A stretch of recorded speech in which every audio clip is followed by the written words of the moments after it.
Believe in victory. Heaven or hell. The wheel of fate is turning. ファーストクローズ、ディバイド。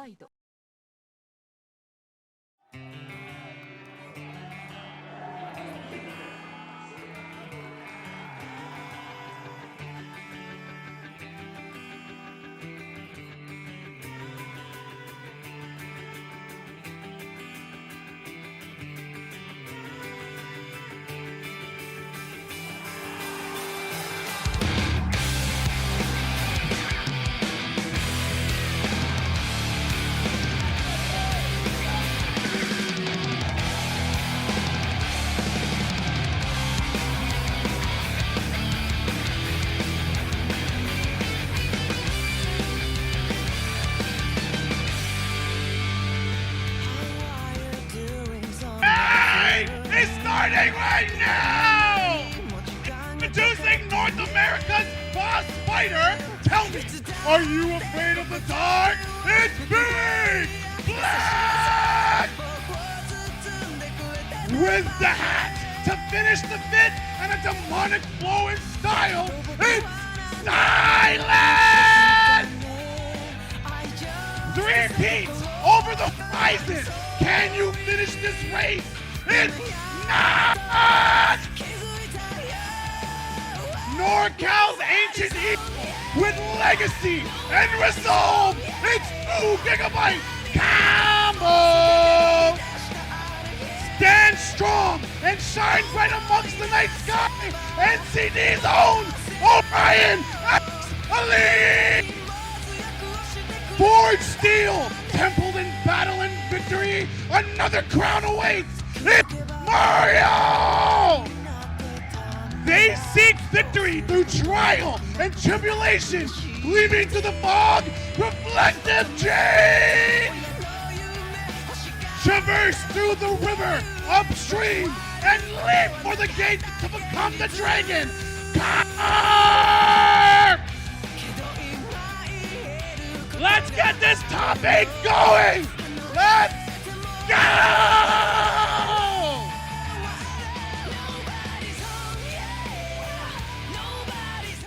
All right, let's go indeed, and welcome to the Uni 2 Top 8 here at Slashback Volume 4. I'm Tabby, I'm joined with Fox, and I am so excited to be here for this amazing Top 8 that we have tonight. Are you more excited than Suika? I actually think Suika is more excited than me, but maybe there's probably at least one other person that is more excited. Suika still... No, he's still talking to us. We can still hear him. It's crazy. Yeah, we can still hear you. But like... we're here again. We were here last year. It's great. Yep. Thank you for having us back. Thank you for having us be the last game. We have a lot of great competitors. The Uni 2 has developed so much over like the last 2.5 years. A lot of new tech, a lot of new characters.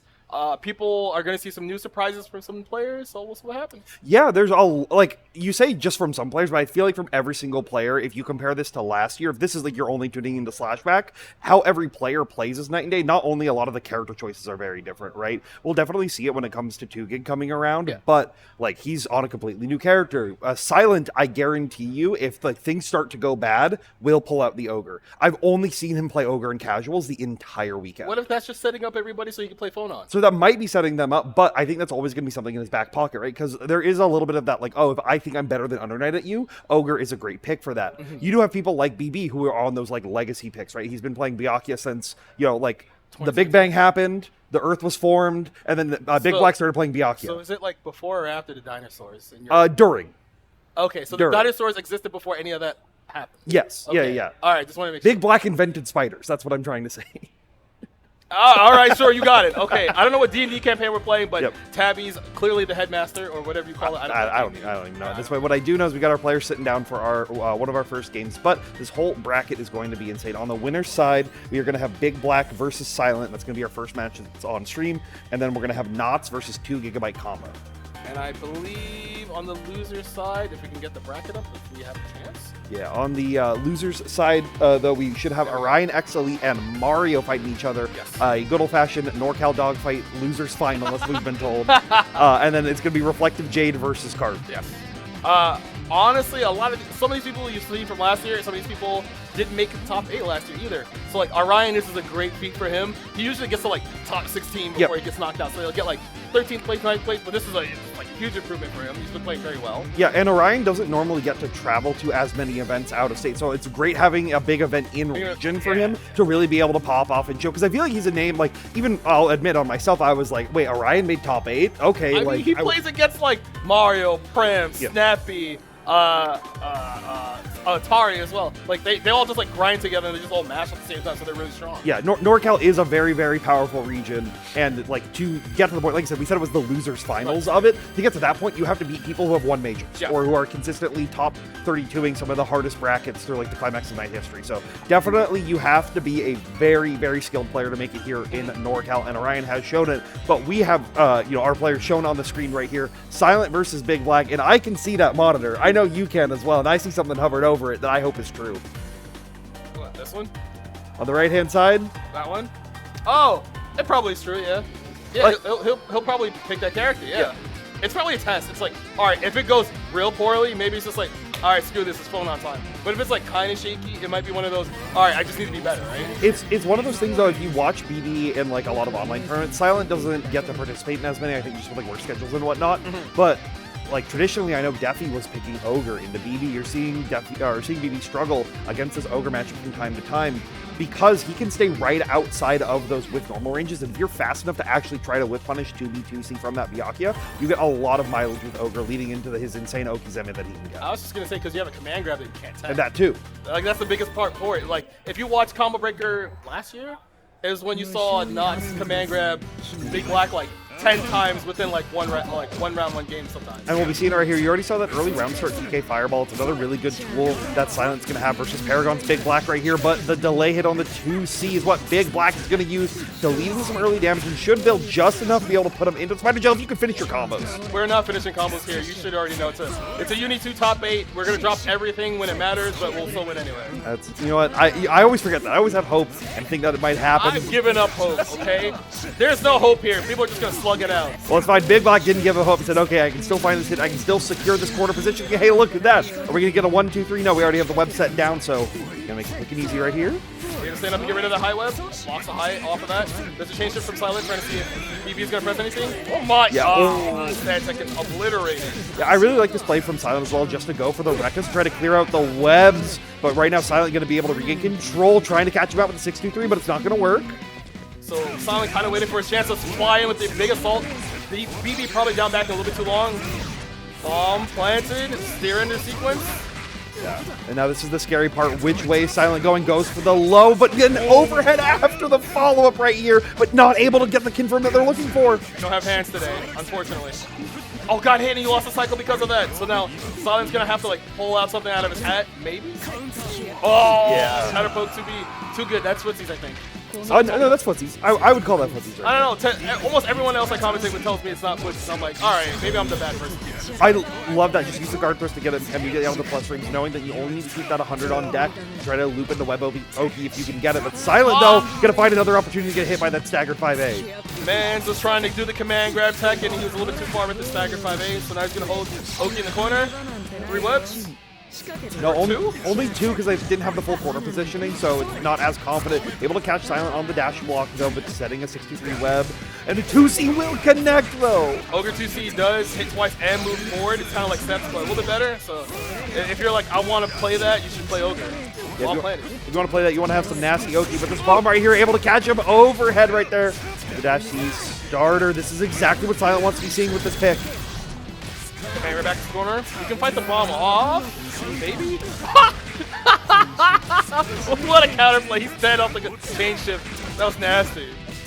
Not even utilizing, like a lot of people, you'll see Ogres use ADP with that 100 meter, because then if it doesn't work, you have C Fireball to keep it up and get those plus rings. But Silent was so confident, able to make sure that DDP would give them the round right there. Good run up throw from Big Black. This is the start you want. Places the web in front to protect the space. And you can see how he almost swung into that and didn't kill the web, but he got very lucky. So now BB has 200 meter, any clean hit, which leads to he's gonna CS this. And he's gonna go to carry. He's gonna get like 100, 170 at the end. And if he wants to, he can spend another 100 and still have a transfer state, so he'll get 25 back if he chooses to. So yeah, look at that. Damn. Gets a good web set as well. Keeps them roll safe, but the CDP's not going to work out this time. Did eat the web hit on there, so BB has to make sure that they are aware of that for the routing right here, which they are. To be able to lock him back into that Spider Oki one more time. He's not going to drop the web set. Let's go! We're going to stand up and get rid of that web? No, we're just going to chill. Silent's probably going to bust out with some meter because he's going to keep him blocking. There we go. But now BB has cycle, so if he CS's anything, he can try to take his turn back. Oh my god. Now able to steal it right here, setting up once more, and knew that Silent was wanting to press on those staggers so often throughout the beginning portion of that set, so just delaying the pressure ever so slightly to take game number 1. And it's kind of hard versus BB because, like, the myth is that BB will block forever, right? So you're just like, okay, I will just kind of press on a lot of his defense, his offensive pressure, because it's like, oh, he'll just leave a gap, I'll swing. But he doesn't leave a big enough gap for most people, like that partial charge, 3C, catching Silent, trying to take his turn back. Yeah, I think something that BB has really evolved in, like we were talking about before these players really changing, is that BB has been a little bit more willing to be a little bit more aggressive, right? Willing to use web teleports way more frequently. Something that you would never see from BB a year ago, but they realized, I need to change my game plan. I need to try to do something to catch people out, and that's what they're trying to do versus Silent, and they're going to find a 5A anti-air right there. I can't tell if that jump forward, jump A was supposed to be hat, or just a jump A to like try to chase enough back, but we're stuck in the corner. We only get the 2 webs, but that's still pretty good. Yeah, especially with how much Silent's been pressing, able to find just those little bit delayed knees right there to keep the pressure going and put them into a one-touch situation with the CS as well. The world is your oyster, Big Black. Oh, and once again, Silent's just like, I'm stuck in this situation. There's a stagger coming, so I might as well try to throw, swap sides. Oh, Speaking of slides, dash B hits multiple times, so you can't fidget at all. So you have to stay down backing. Bomb planted, steer under sequence incoming. yeah, this is exactly what Silent's been looking for, right? We've seen as this situation go again and again, but BB now so confident in their reads, like, no, okay, you sent me high so many times, I have to go low, but empty jump throw will be coming out from Silent right now. Gets the grid break, so now BB's gonna take 20%, now 10% more damage while he's still in grid break status. Just takes the turn back. Wow, it swipes across the other side of the screen, no Silent retaliation. I really like that because, like, the thing with Ogre is traditionally he has quote-unquote bad neutral, right? Sure. And while Byakuya tends to be a little bit strong in those positions, just resetting out of the corner to make sure Silent can't do anything too crazy is going to be a very safe position for BB to try to make this round comeback. The 5B is a great start right there. So he's gonna hit the web, but he'll still fix the combo line. Still has 2 more bounces left over. It's been 100, 3 web setup. So now Silent's not in a bad position, but time's not on his side, so if he makes one bad read, it'll be over. Small walk back. Yeah. Make sure that they can keep the cycle as well and able to find another great little run-up confirm right there. BB just has Silent's number on these reads.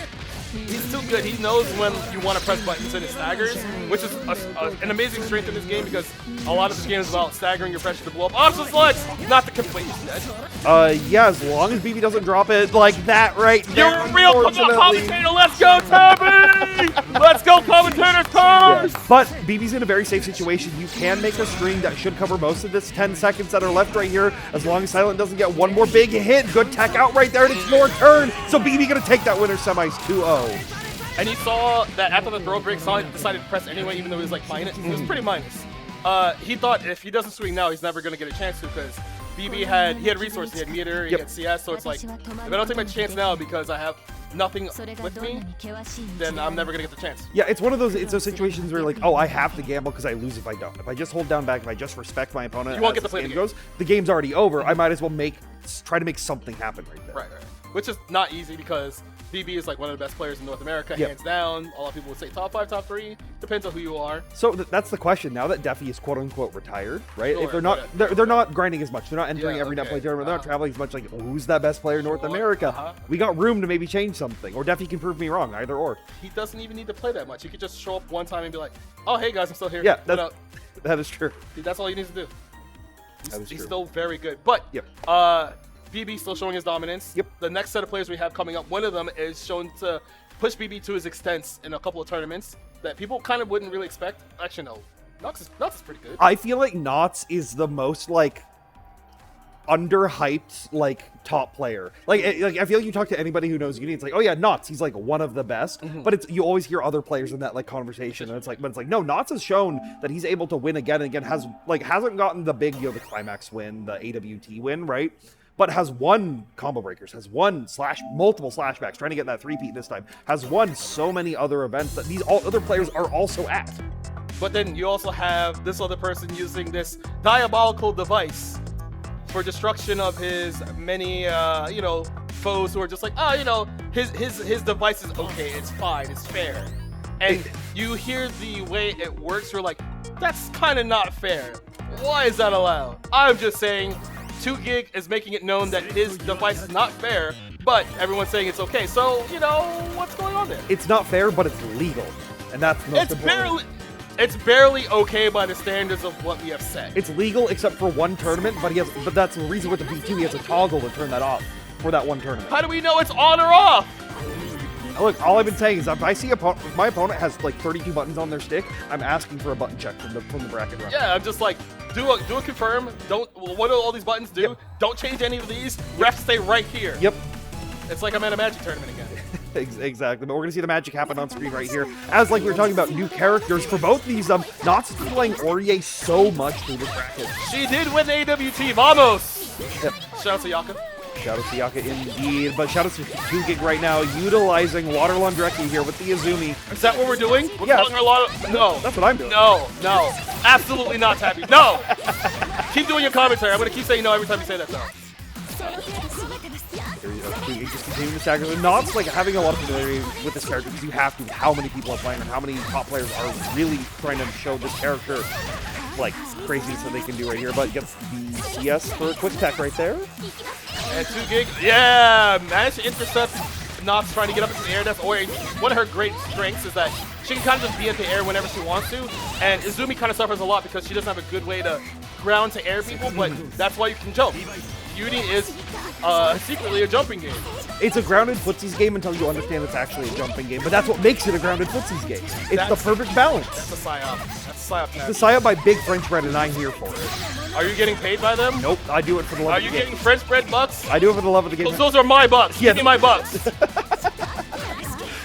Alright, we get the big grid break right here, gets the throw combo as well. Oh, a reset, but this is tries to fight out, gets thrown back to mid-screen. Still grid broken though, so not gonna get a lot of meter. Yeah, it finds a nice little delay on the 2A, challenging 2GIG, who really wants to steal that corner positioning for the bubble Oki, but Nott's doing everything in their power to prevent them from getting that to happen, because that is the win condition that 2GIG is looking for here. More stagger pressure, gets another throw, 2GIG not ready. Now Nott's at the cycle, blocks the assault jump A.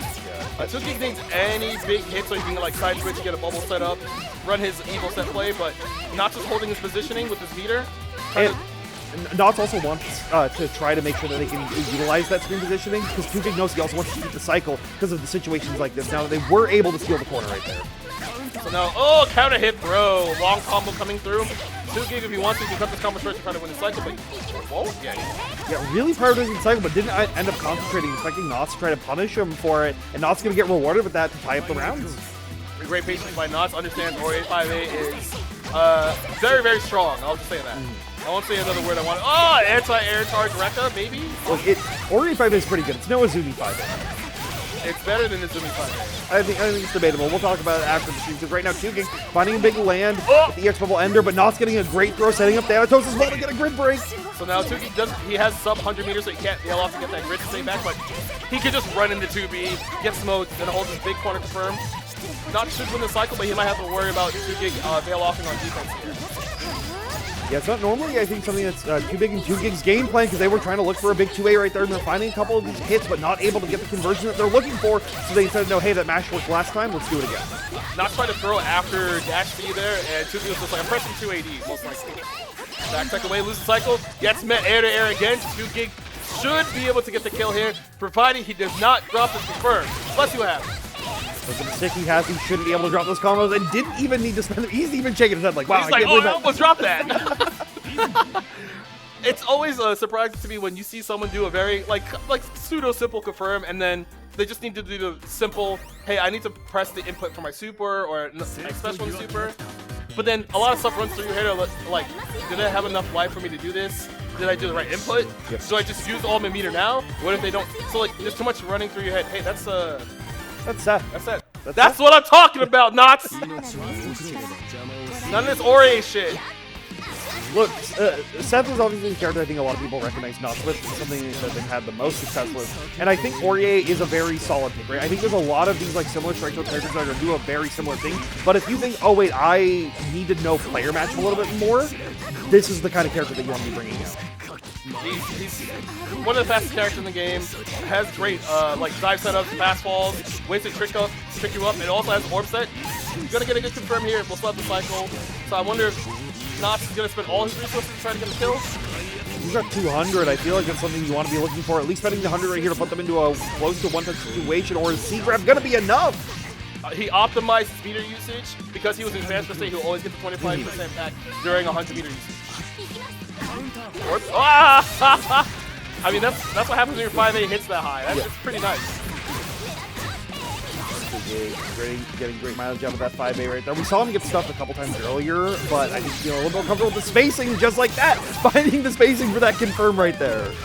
Izumi A-Rank is kind of good, kind of strong, hits really far, easy to confirm his resources. Delay wake up. Chris is going to come back up, so you have to be careful. Yeah. We're chilling, though. Use the CS to try to adjust the timing a little bit and delaying that 2B once more to tie up these rounds and put 2Gig on match point. Izumi 2B very strong. It hits very far, very active. So a lot of characters like to walk back. Clean 5 ASAR, by the way. You have to be careful about walking back versus his character. But if you have good movement, you can kind of just smoke him for that. Or, save me. Ah! He's too smart! Oh, he's not that smart. Yeah, but not smart enough to block the axe kick right there. Not able to gain the grid break and the corner positioning. This is what they want to be seeing. Dive connecting from downtown right here. Probably try to dash out of the corner, getting smoked. You get one more chance. You do have to worry about command grab, chain shift after this. So let's say we spend 100. Yes, we do. Just setting the orb right there, trying to catch him. CS to make sure the orb works. Oh, come on. Send it.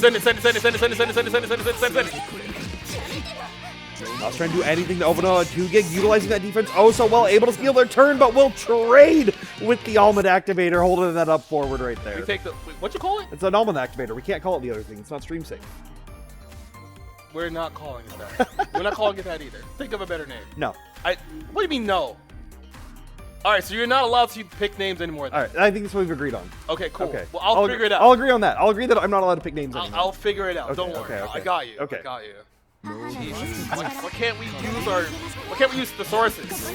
We know how to read, I think. Look, fighting game players don't look at the screen, especially commentators. They also, we're getting paid. I would hope we could look at the screen. Nice trade on the 2C counter hit. Feeling themselves a little bit right here, trying to make sure that they can keep that mid-screen positioning. It's been pretty successful for them as these games have gone on a little bit longer. But want to see if they can get that corner by walking 2Gig down. More blinks coming through. There's a chain shift. Sugi was going to lose the cycle, so he decided to use it. Got hit by the dive running forward. Combo drop. Oh, we're Scramble City. Look, if we get into Scramble City, that's exactly what 2Gig wants. Like, he's one of those people that really thrives in there, and it's something I'm super happy to see. We've not seen 2Gig get a big chance to do a lot of bubble OT, but he's doing stuff that no other ZB player is doing. He's keeping the bubble on the screen and just watching it bounce across. It's been so successful. Oh, this evil setup's been coming. Oh, nope. Yeah. Delay wake up gets rid of some of the ambiguity in there. Overhead. Late change shift to see if anything red comes through. He had not that Celestial, so if he gets any big hit, you're probably dead if he doesn't drop. Because this is 20% extra damage as opposed to the normal 10%. Show it. It's fine. Okay. I like that, not risking the CDO, because you're not sure if it'll kill at that exact health. It's always a little weird, but the unblockable right there at the very end. He tried to mash something, so he got hit by the orb, and because of the hits under the orb, the B dive actually still comboed anyway. So Knott's on set point. Tying it back up. Tex out, though, for 2Gig. Trying to make sure that he can keep the cycle, but Knott's finally VOing. Up forward, jump A. We'll figure out a name, don't worry. So we're going to get pushed all the way to the corner. Going to lose all that veil off timer. So now Knott's has to find a way. Blocks the overhead, we're chilling. Not really, 5BB catches up back. Yeah, opted to just go for the Oki ender instead of catching out with IW right there, because they know that putting them in the Oki is going to be the victory right here. And so is that grid break with the throw combo. This should be just enough to tie it if you spend about 100 meter right here. Very clean from 2Gig. Gets a perfect there. So now, final game, final round. Well, we've seen those perfect happen already multiple times throughout the set, but Knots does not let that sway. Able to find the 5cc punish right there is huge. That was a little scary because that disc move that Izumi does, I believe, does hit behind her, so you have to be careful how you place your good shield. Trying to maintain a lot. That punish was nasty, but he dropped his combo, so it's okay. Fine, we still get the grab. We still get orb set to steal the corner. Almost got the air ball right there, but was just a little too high up to make it happen. So now trying to back away from the bubble. Not dealing with any of this, but it's coming all the way. EXCP. We don't punish the EXCP. All right, bro. Dive's coming, there. 5cc! One of his best moves. So now we're going to be put into the corner and get like almost 4K, get it warped up as well. We don't have hands. An American reset right there. It's everything an American thing when it fails. Actually, don't answer that question. Don't answer that question. I already know the answer. Good job, Knox. Yep. Good stuff. Yep, absolutely. Congratulations to Knots. Moving on forward to that winner's final spot, securing themselves at least 3rd place right there. But we'll have to get through Silent. We'll try to make it forward, but we'll get to that in the future. Good stuff. Everyone's seeing how strong Izumi is. A lot of people have consensus that she's amongst one of the strongest characters in the game. A lot of her set play is hard to deal with. She has a lot of good normals. She has a lot of ways to like influence movement on the ground because her charge record is so big. Her 5BB is huge. She has a lot of staggering normals. It's kind of wild. Yeah, she does a lot of the especially does a lot of the fundamental Undernight stuff very, very well, but then has all of that stuff on top of it, which has been sort of the recipe to success that you see in top characters for Uni 2 throughout this game's lifespan. And it's one of those things that you want to tell people like, hey, she's a good character. She's not that hard to learn. Very, not basic, but like easy to understand. Game plans, you know, you just kind of press buttons. Everything's kind of natural. You put projectiles on the screen, they're hard to approach. You sometimes have a half screen overhead and fish that sometimes comes out and hits people. So it's just like, that's kind of enticing. It's a very, from like a macro level, low skill floor, high skill ceiling, right? Like anyone can kind of pick her up and make that general game plan work, but to have the success that you're seeing from people like 2GIG at this point, you really need to figure out like exactly what to do in any situation, because if you're just kind of, you know, throwing the fish out, you're going to get blown up for it every single time. When you said macro, have you been playing a lot of Deadlock? No, I actually don't play that game. Oh wait, someone told me why you don't play that game. Yeah. Okay, all right, that's really funny. Yeah. All right, I'm curious what the reason they told you was, because it might be different what the actual reason is. Oh, I'll ask you later. I don't want to interfere with anyone. Yeah. But I just like it when I hear people talk about micro and macro in a fighting game as opposed to like Algora or an RTS, and I'm just like, oh, okay, like how do we qualify that? Macro and micro is something that's really interesting to me. Like I grew up playing all sorts of games where that was really important, and Uni is like the fighting game that I feel like macro and micro are so distinct in the game, and players can have success with either kind of game plan. And that's really interesting compared to like some other games which are maybe a little bit more macro heavy or a little bit more micro heavy. Speaking of players who are a little bit more micro heavy, I think that's the two that we have on screen right now that are going through a button check where we're going to have Carp versus Reflected Jade. So Jade, I don't think she made it to top 8 last year. I'm probably wrong. I'm trying to remember. No, she didn't make top 8. She's been bubbling in that like 9th to 13th range at a lot of events very consistent. Yeah, change shift last year. Yep. She got 2nd? Yes. Okay, all right, that sounds right. Okay. She's become a very strong Laundrekia player. She understands why this character is so strong. I've actually talked with her a bunch on my streams about why she plays the way she does. Very strong, very, counter poke heavy, just kind of disaffecting a lot of defense. And then we got Carp, who used to be he used to play Yuzu very heavily, but now has gone over to playing Kaga and Yuzu in a bunch of different matchups. Yeah, I think I really like his Kaguya because he has that Yuzu understanding of like, okay, I know how to zone and I know when I need to make that strike throw happen. But you're getting with a character that has a much better strike throw as well as real Okizeme that you can be running onto people. I think it's very successful for what Carp wants to be bringing to this game. You're already seeing it a little bit right here, trying to deal with Reflected Jade. But right now, Jade just dash blocking in through these Rekka series, trying to get up a little bit closer. So Carp using kind of the superior range that Kaguya has with some of her special moves and normals. But you do have to be careful because Laundrekia can kind of fly at you with his 5B, Rekkas, Jump C, 4C sometimes. Ice Rain! Yeah, Ice Rain is another great tool if they allow you to space off, trying to get those grenades. But Carp fighting a great press right there, recognizing that those Rekkas weren't real. Can you handle the post-CS situation? You can with the DP. It's funny because that DP's not really invincible. Oh, 6C! 6C's really good at catching people. Stand checking, pressing 2A, backdashing. Are you dead? Oh my! Alright, we'll find hands, don't worry. I think Carp was trying to look to save meter potentially towards the end of that. They'll find it anyways. Why are we saving meter in a game that gives you meter? Why? Old habits die hard. No! Whatever. Ice Rain hits. Give me that great shield. Care for Carp, wake up Vio because he wants to. No, wake up EXDP. Get off me. This time a real DP right there. It's really having her invincibility and able to find another great late pickup right there. Counter hit 2C in the dash pickup. Corner push. Sets up the normal grenades. Yeah, gets the combo extension as well with the grenade set going a little bit more oaky and gonna catch the roll, but no punish on it. So Jade staying alive a little bit longer right here. Overhead block. Plus frames. Carp has to cycle, but we're still stuck in hell. Assault Jump C, gonna get a full confirm from Jade. You have to worry about the scaling because of Assault Jump C part. But the scaling shouldn't be too much because you still get Flower Set right here. You don't have the meter to go for anything too crazy, but Carp just down back and respecting a lot of Jade's pressure. That was a clutch shield to win the cycle from Carp, but you still kind of stuck here a little bit. Logic and 5B Jump C are two of the primary ways to stop you from advancing out of the corner. Yeah, but Carp finding a way to advance out of the corner right there, trying to force function, catching Jade pressing, but unfortunately they're not going to be doing it, and Jade now just loading up those Rekkas. They have to see it, keep it safe afterwards. Jade has no meter, so if Carp wins the cycle, he can kind of just run. Oh, dash me hits low! Big confirm. Are you dead? Right, yeah. Yeah. I never know what's scaling at certain parts in this game anymore.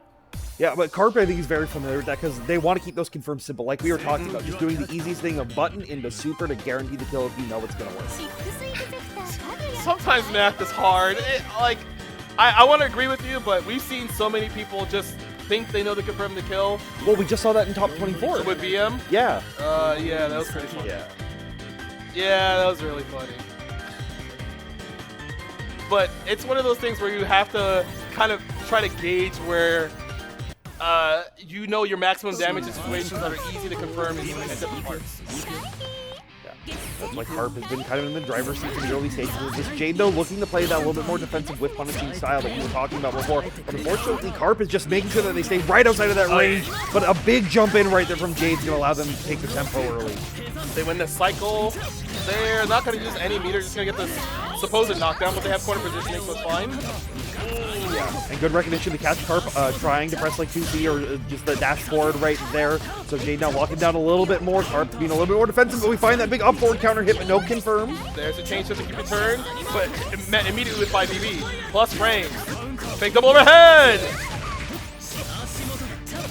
Jade looking like they're trying to just make this round out as quickly as possible. Catching Carp with that overhead finally right at the very end right there, getting around on the board. Carp was probably trying to do dash block throw to take his turn back and also get out the corner or at least force the throw break, but Jade was very ready.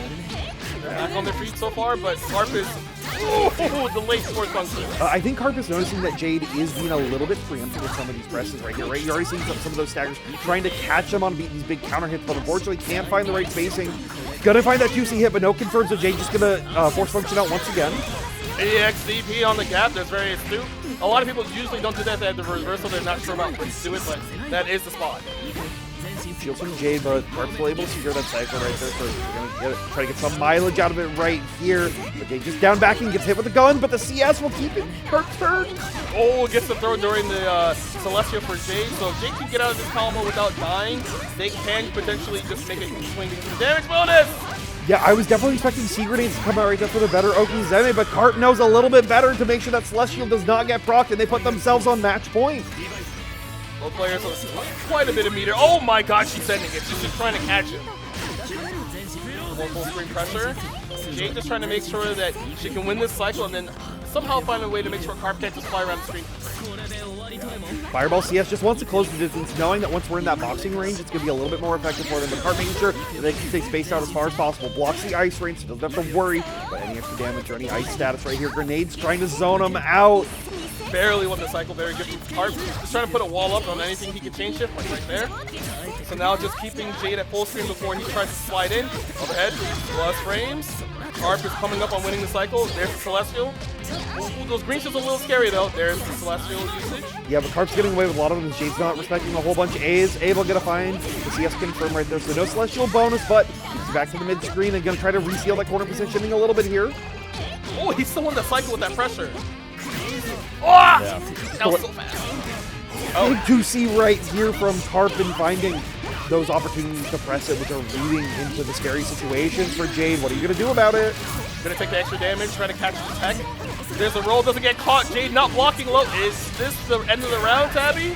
It's going to be close as long as Carp keeps it tight, but we don't even need to spend the meter. It's going to be Carp taking the set 2-0 over Jade. Very, very nice. Carp doing very well on his new character pick as of, like, I'd say like the middle of last year. I want to say somewhere around. I feel like Carp's been playing this character on and off basically since release, but it was that the pre-Izumi patch where Kaguya got a couple buffs that I think he's really been like, okay, I'm going to seriously lock in on this character and try to make her work. And then in the past couple of majors, has kind of really just full-timed that Kaguya, and I think it's been very effective for him. I was talking with Rurik, and he said that they played a set versus Yuzu. It was like 10-8 in Rurik's favor, which that's like a pretty impressive feat to be going through one of those like harder matchups for Kaguya. So Carp, definitely one of those Kaguyas to look out, and one of those people that you should study if you're interested in the character. That's your boy, Rurik, right? Yeah, Rurik's my boy. I mean, he's been doing very well. He says he's casual now. He got 9th place. He lost to Carp. Carp beat him in the to make this top 8 spot. Carp killed a lot of PNW to get to this spot, because this is the first Slashback with no PNW top 8. Really? Yeah. Is that for real? Is that facts? I'm like 99% sure, because Rurik has top 8'd the first 2, and then he did he top 8 last year? I don't think so. No, but Who was your PNW representative? did a Canadian top 8? Suika. Suika top 8'd. Oh God, Suika did. Suika did top 8. Yeah, I wonder yeah, who yeah, said yeah. that. Whoever said that Yeah. from the crowd, very, very nice. Good, Yeah. good work. No, good work. Suika actually said it. He said it over the microphone. Right, right. Because how can you not hear Suika? He was part of the whole shtick of him walking Yeah. out to the stage and like kind of be like, oh yeah, that's me. I gotta go play. His bit of like announcing everybody and then just hopping up Then on hopping stage, up. it was so good. I'm right pretty there. sure he had that in mind for himself. He was just like, what if I just did this anyway? I mean, Suika is one of the best MCs in the business, so if anybody can do something like that and make it work, it's definitely going to be him. But our next player's up on deck. We've got Mario versus Orion coming up. So these two, in case you don't know, both from NorCal, both go to Game Center, both are homies, Yep. both play each other many. Yeah, what Suika said here. Let's go NorCal. Let's go North Carolina. They're both very strong players in their own right. Orion, as Happy said earlier, doesn't get to travel to too many things, so their strength doesn't get represented a lot in different majors. But sometimes plays Tsurugi, sometimes plays Walled. So we'll see what they want to do here. But Mario is a very strong player. Usually makes Evo. I think they made Evo top 8 this past year. Yes. Yeah. Multiple Evo top 8 player. Very strong. But now you gotta go through one of your homies. You gotta make sure you don't get tripped up by anything you've never seen before, because that can kind of happen. Yeah, it can happen, because players, even if you fight your homie again and again and again, they're still going to keep stuff from you, because, like, I need to make sure that I have something to get over you in an edge when it matters, and this is the situation where it's going to matter the most. We are going to see that Tsurugi come up, which I think I do like that pick more than the wall. Mario also very familiar with the wall matchup, having someone like Smiles and he's going to be able to play pretty regularly. But Orion X Elite off to the big early hits with the Tsurugi. He's got those nice combos. No shield from there. Does he get a grab break? And nice, being able to find those delay stagger hits right here, and able to keep the spacing away from Mario for a lot of them. Mario utilizing that legacy knowledge, able to find the 5e pickup right here that they were looking for. And got both. We got the burn going through. Got the sword return buff. Overhead. Block. Help. You're still taking more chip damage. With great recognition on the green shield, knowing that they could feint the follow-up right there to catch Orion on a little bit of mix. But Orion able to stay safe, able to find the 2A confirm right there to also even up these health bars a little bit more. Gets a side switch, spins 100, gets the corner positioning. If you get another clean hit, he should be able to win the round. Down the counter hits right here, but there we go. Mario finding the big pickup that they were looking for right now. Does not want to give these early rounds to Orion, because Tsurugi players love that early tempo. Charge C does not get the 2-4 afterwards on the green shield. More stagger. DP coming through. Oh, IW coming through, my bad. Mario just trying to cash out as much as possible. Like we were talking about before, spend your meter. It will come back. You never really want to keep it, because it will always be available very quickly in the next round. But Orion can take a little bit of advantage, knowing that they don't have to deal with things like CDP or 2-1-4C from Mario, so able to stagger the pressure out a little bit further. Mario already looking, so when the cycle, almost Celestial, definitely Celestial. So any big hit, 20% extra damage, but as long as Orion stays on his feet, he won't have to suffer. Not the 5C count hit starter. Yeah, I thought that it was going to be a little bit more minus after the Assault JCU right there, but Mario able to find another good counter hit pickup, able to set into double buffs as well. Taking some plus range, waiting for a response. The same thing, overhead block, overhead block.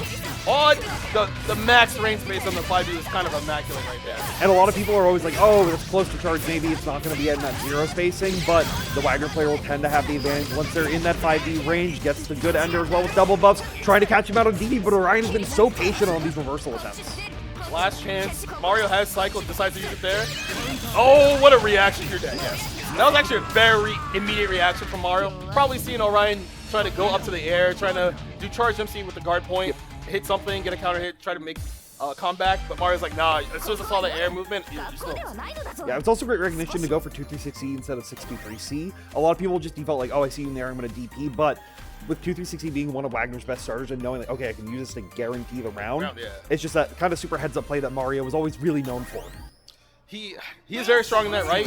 I heard once from a friend of mine that he plays like anti in a very weird way. It wasn't explained to me very well why, but I always had that stuck in my head with like that phrasing. Which sometimes, I mean, traditionally, like, he even calls himself a Street Fighter player in a lot of situations, right? So bringing that kind of play style, but also wants to bring some of that aggression from time to time. But Orion, as patient on defense as they are on offense, right? They're able to block those DPs after getting hit by one and able to take a round. a run up counter hit throw, that's aura right there. Overhead blocks. Trying to get to the 2B, but these 6-6Bs have been so on point for Mario because so many Surgeons love to do the dash out, dash back in, trying to catch people out, but just having a little bit more forward advancing on your normals can be so beneficial. Misses the DP ender right there, but still able to get the good screen positioning. This is where Wagner wants to be.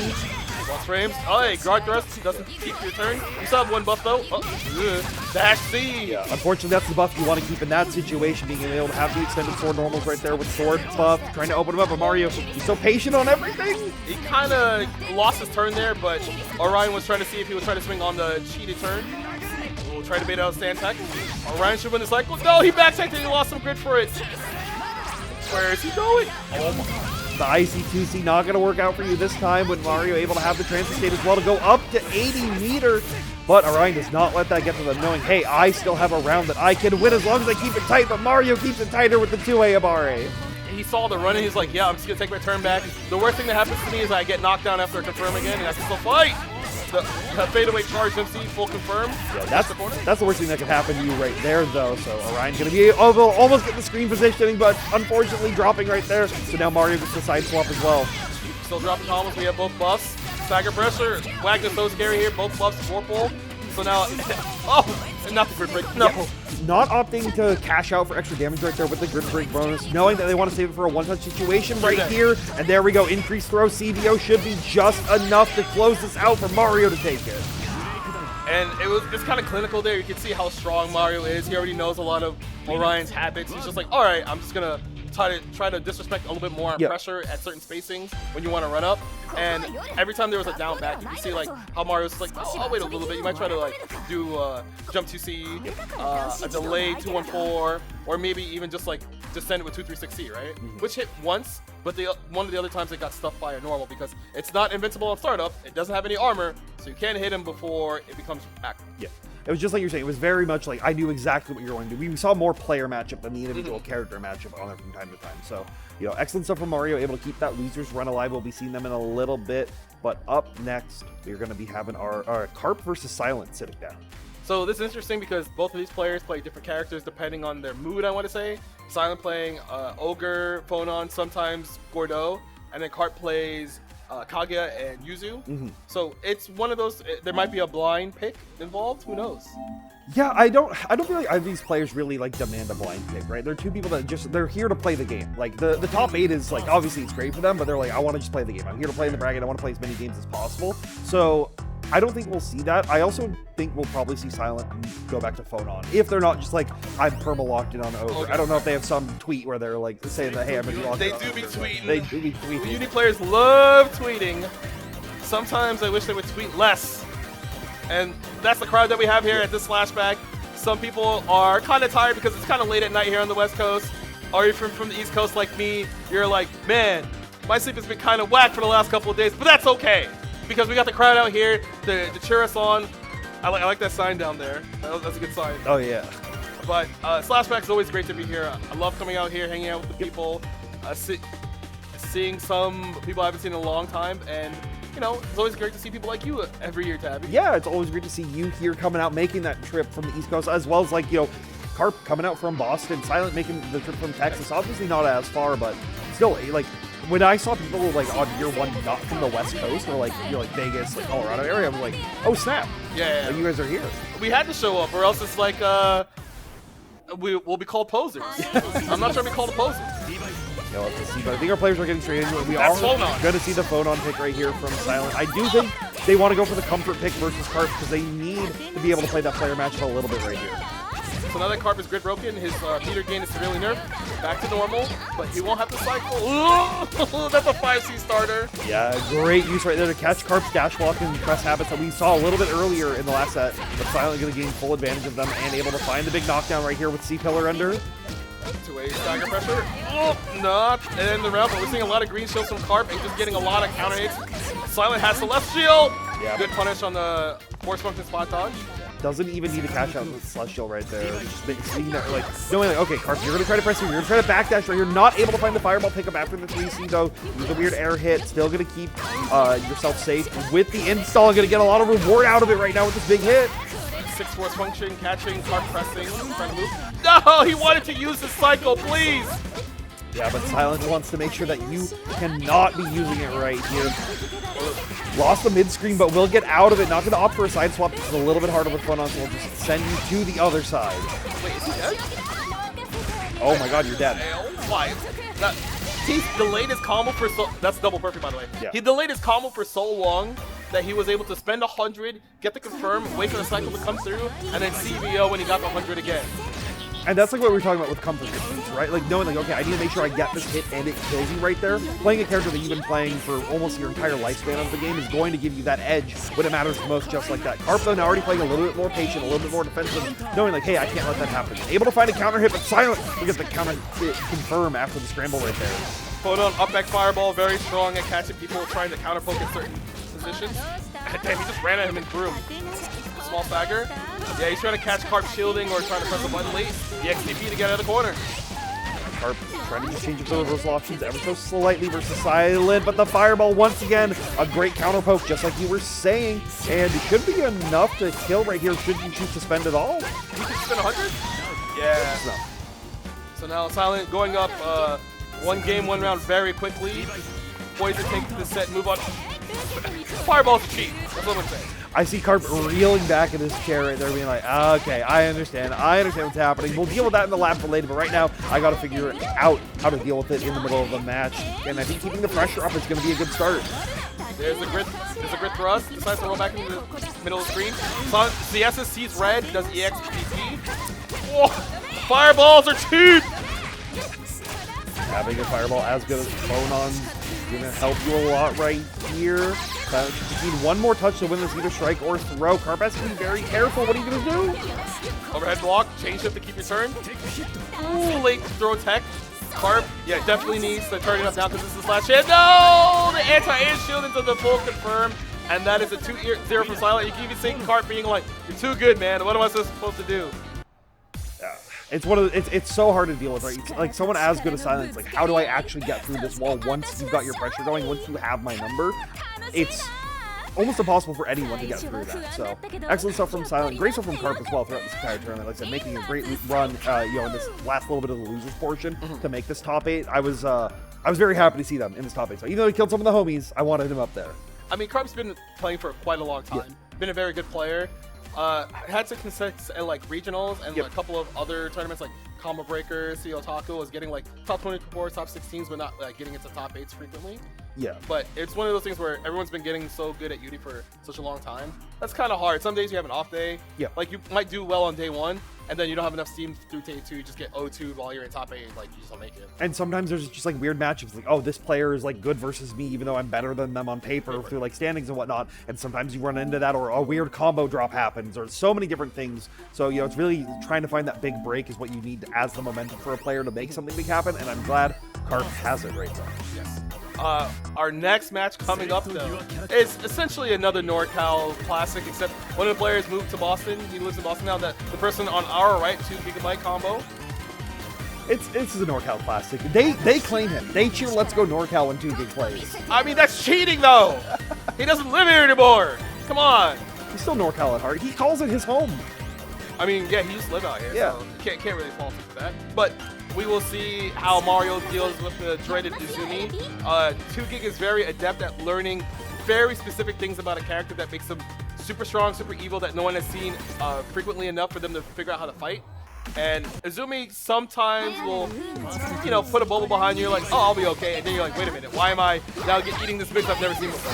Fortunately, Wagner has a lot of really good tools to deal with a lot of the Izumi pressure, right? Things like 6FF to try to catch you if you're going up to the air-to-air, able to use force function to stop bubble resets, able to just like have those good Abari options, have one of the best reversals in the game. There's a lot you can do once they're on top of you, but you have to have those right reads, you have to have the right reactions, and 2GIG is showing the player difference right here in the early stages.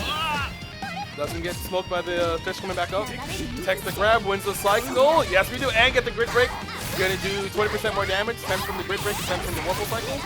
You should get an EX bubble set, should you choose right here. No, we just go for the reset, but Mario gonna DP out and find a great little 2A right there to pick off 2GIG's delay press right there to try to, you know, get him to stop DPing. But will not get Wagner in the corner.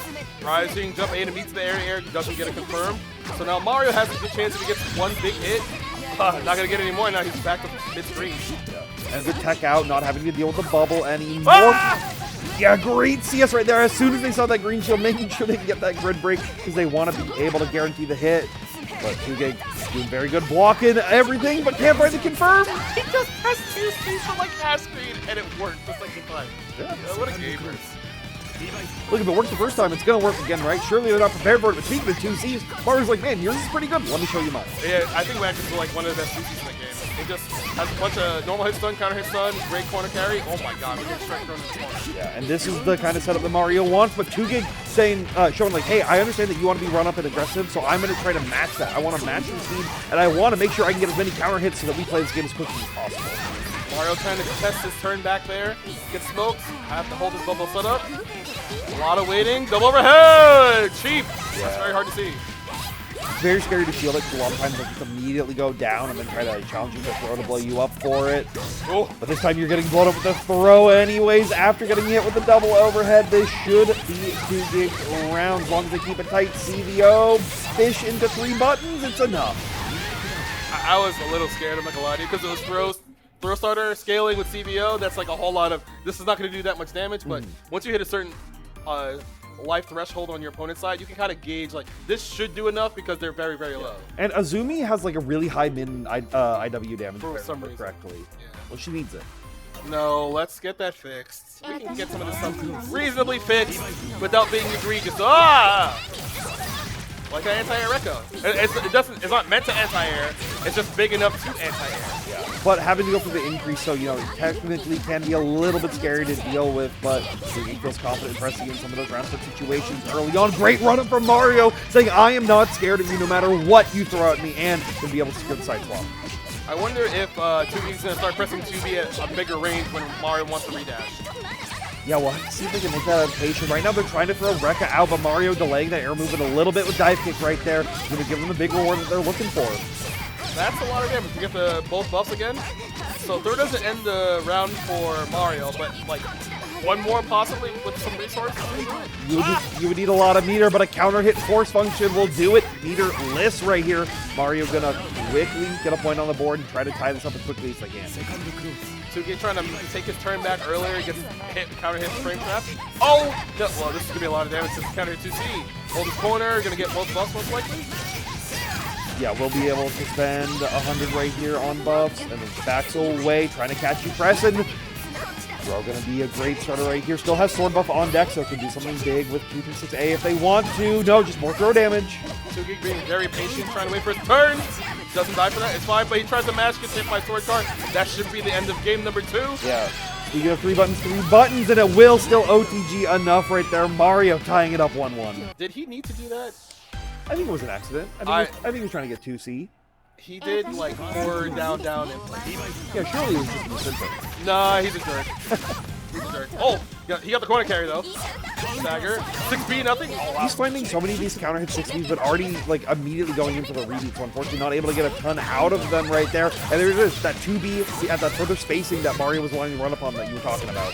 Gonna get the side switch as well. So now 2B will probably try to apply normal pressure, he's not spin meter. Yeah, just go back to the Zumi spacing with good normals. Fish comes back up. So now Mario has to be careful about walking forward. That's plus! Overhead. I like that CS. Just use the shield card, trying to catch, because a lot of people just send bubble out right there. But 2G one step ahead and able to throw the strike out to stop them from the plus range, but will rip that DP. Try to keep your turnaround. So 2G She doesn't need an anti-air. She has 5A. Yeah. You just saw it. It worked just fine. No. Oh, thought it was a projectile again and sent the 214C out, but 2Gig gonna blow it up and should put themselves just about match point here. No, one more touch. Wait. Mario can make something happen. Wait a minute. Oh, not counter hit 6B. You're gonna hold this corner. Mario probably spends 100, has both buffs. Next hit should do it for Mario. And you have CS as well to catch him, trying to see a backdash or something, not gonna work. 2Gig just gonna block because they knew that anti-air 5A would work as soon as a gap was opened up for them. No, they're just fuzzy mashing 5A, like most Uni players do. That's high level Uni, just fuzzy mashing. You're not wrong. Ooh. Mario trying to get some great to win this cycle, but he gets clipped by the delay record. So now he's gonna hold this corner pressure. He does have a lot of meter. He also has a cycle, but I don't know if he's gonna get out of the corner. 2Gig also not having the meter right there is very advantageous, so they could CS in that situation to find that big hit. Is able to get the side swap as well. They should spend it for double buffs. Yeah, see, yep. It's fine. It's a setup. It's, you know, he just want to use the meter. Gets the 4-thirds to the corner. Stagger trying to catch 2Gig pressing buttons. And then finds another big throw right here, playing that straight game, trying to stagger out these 2As to catch him, pressing, but 2Gig staying so patient, waiting for the opportunity to VO to send 2 fishes from down, and you got hit on the It's hard. She's dashing at you. You're like, no, I'm going to throw this character. And then she backdashes away and the bubble hits you at the same turn. You're like, I've been had. Yeah, there's that 214C that Mario had been looking for. That's a great 616 pickup to steal the corner positioning, but 2Gig shielding out, able to steal their turn and reset it out. It's anyone's game, but 214C once again will give Mario the round to tie it up at his match point. I wonder if Tuki's going to stop sending those full screen when Mario has resource. Ugh. I don't know if he wanted to be that high when he did air 4-4-4 function, but we take those. Hold this corner, please. Hold this bubble, most likely. They definitely will be holding the bobble right here as it's coming in. Overhead. No! That fish isn't overhead. It's kind of hard to parse right away because you're looking for all the other stuff that Zumi can't do. Yeah, that's what it is. None of her individual makes it too scary, but how it's layered is where it becomes crazy. Nice block on the feint low right there. Fish dive is plus. Overhead. Time to change him. Yeah. I can block Veil off in the air. Let's go! And this should be enough to put you into a one-touch situation afterwards. Mario having the cycle, going to keep themselves alive a little bit longer. Can't pop the CS if they want to, but it's going to be saving it. Gets the left steal, so any hit will do a lot of damage. Or burns it just to try to get to 200 to keep their turn and keep the pressure up. Both buffs coming through. Sugi's just holding down back, just like, yeah, you're not going to hit me. Oh, I get the throws. I was willing to take so many of these throws early on, but will tech out of that one right there, able to steal their turn. The X bubble coming through, and now Mario's being scared, not able to find the confirm. Overhead change to keep the turn. Mario just waiting, does detect the throw, and that is the set for 2Gig. Mario's just like, I was just joking. It's all jokes. It's, you know, I'm not really a jerk. I just like pressing down on my stick. It's fun. Well, I mean, these two know each other so that they have such a long rapport that it's like someone, you can do that to somebody once you have that rapport with them. I'm an instigator, okay? We know. Who's we? We. The royal we. Are you French? No? So then who's we? Anyway. Good stuff. The 2Gig moves on. Gonna wait for. Actually, have to remember who he has to fight in bracket. We don't have a bracket in front of us, but hopefully we'll have some ads that we have to read for you real quickly because we need to make sure that this place stays open. Yep. That there's a lot of people who support the stream. They support the event because honestly, it's not easy when you have events coming up like the following. Yep, that's right. We've got Chain Shift coming up in La Miranda, California on June 20th through the 21st. This is one of the great West Coast Under Night events that happen throughout the year, but they've also got plenty of other games. They've got Tekken 8, Guilty Gear Strive, 2XKO, Grand Blue Fantasy vs. Rising, and Fatal Fury City of the Wolves. Yes, hopefully I will be there this year, but if you're on the West Coast of America, so make sure you come out June 20th and 21st. Registration goes up tomorrow.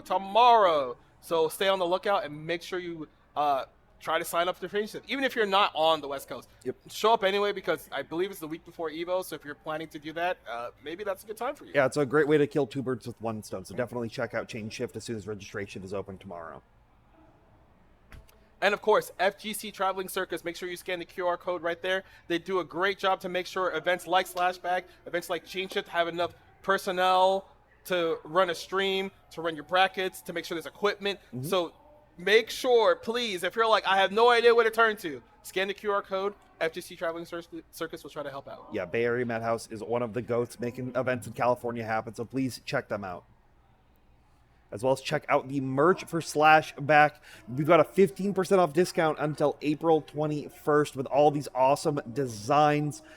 One thing that I love is the signature hoodies. I didn't realize that they had different characters on them for all of them. And they're different than the ones that were last year. So if you already have one, you're like, oh, I've already got this. No, you don't. There's more merch for you to be able to look at. That's some good shilling right there. Yeah. Again, 15% off until 4/21. Slashback.info/shop or scan the QR code. Make sure you buy a shirt or a hoodie. Either or. Yeah, absolutely. Definitely. I've got my order coming in later. I'm so excited. You didn't buy one from down there? I didn't know. They were selling them down there? I actually didn't know that. I mean, you're also staff. You could probably get. I probably could have, but I don't know. I want to support the event. I want to give the money. Mean, no, you mean you would give them money, but it wouldn't be so much money because you're staff because they're paying you. It's whatever. I'll give them more money. I want them more money because I want more Slashback. Slashback, exactly. Exactly. But we'll have to do, some more breaks. Yep. Don't go anywhere. We'll be right back.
Hello and welcome back to Slashback Volume number 4. I am Fox. I'm joined here today with Tabby, here for the remaining portion of our Uni 2 Top 8. We've gone through the first half of it, but we've got a great suite of games on the back half as we are getting into our winners finals, our loser semis, our loser finals, and our grand finals to close out the whole event.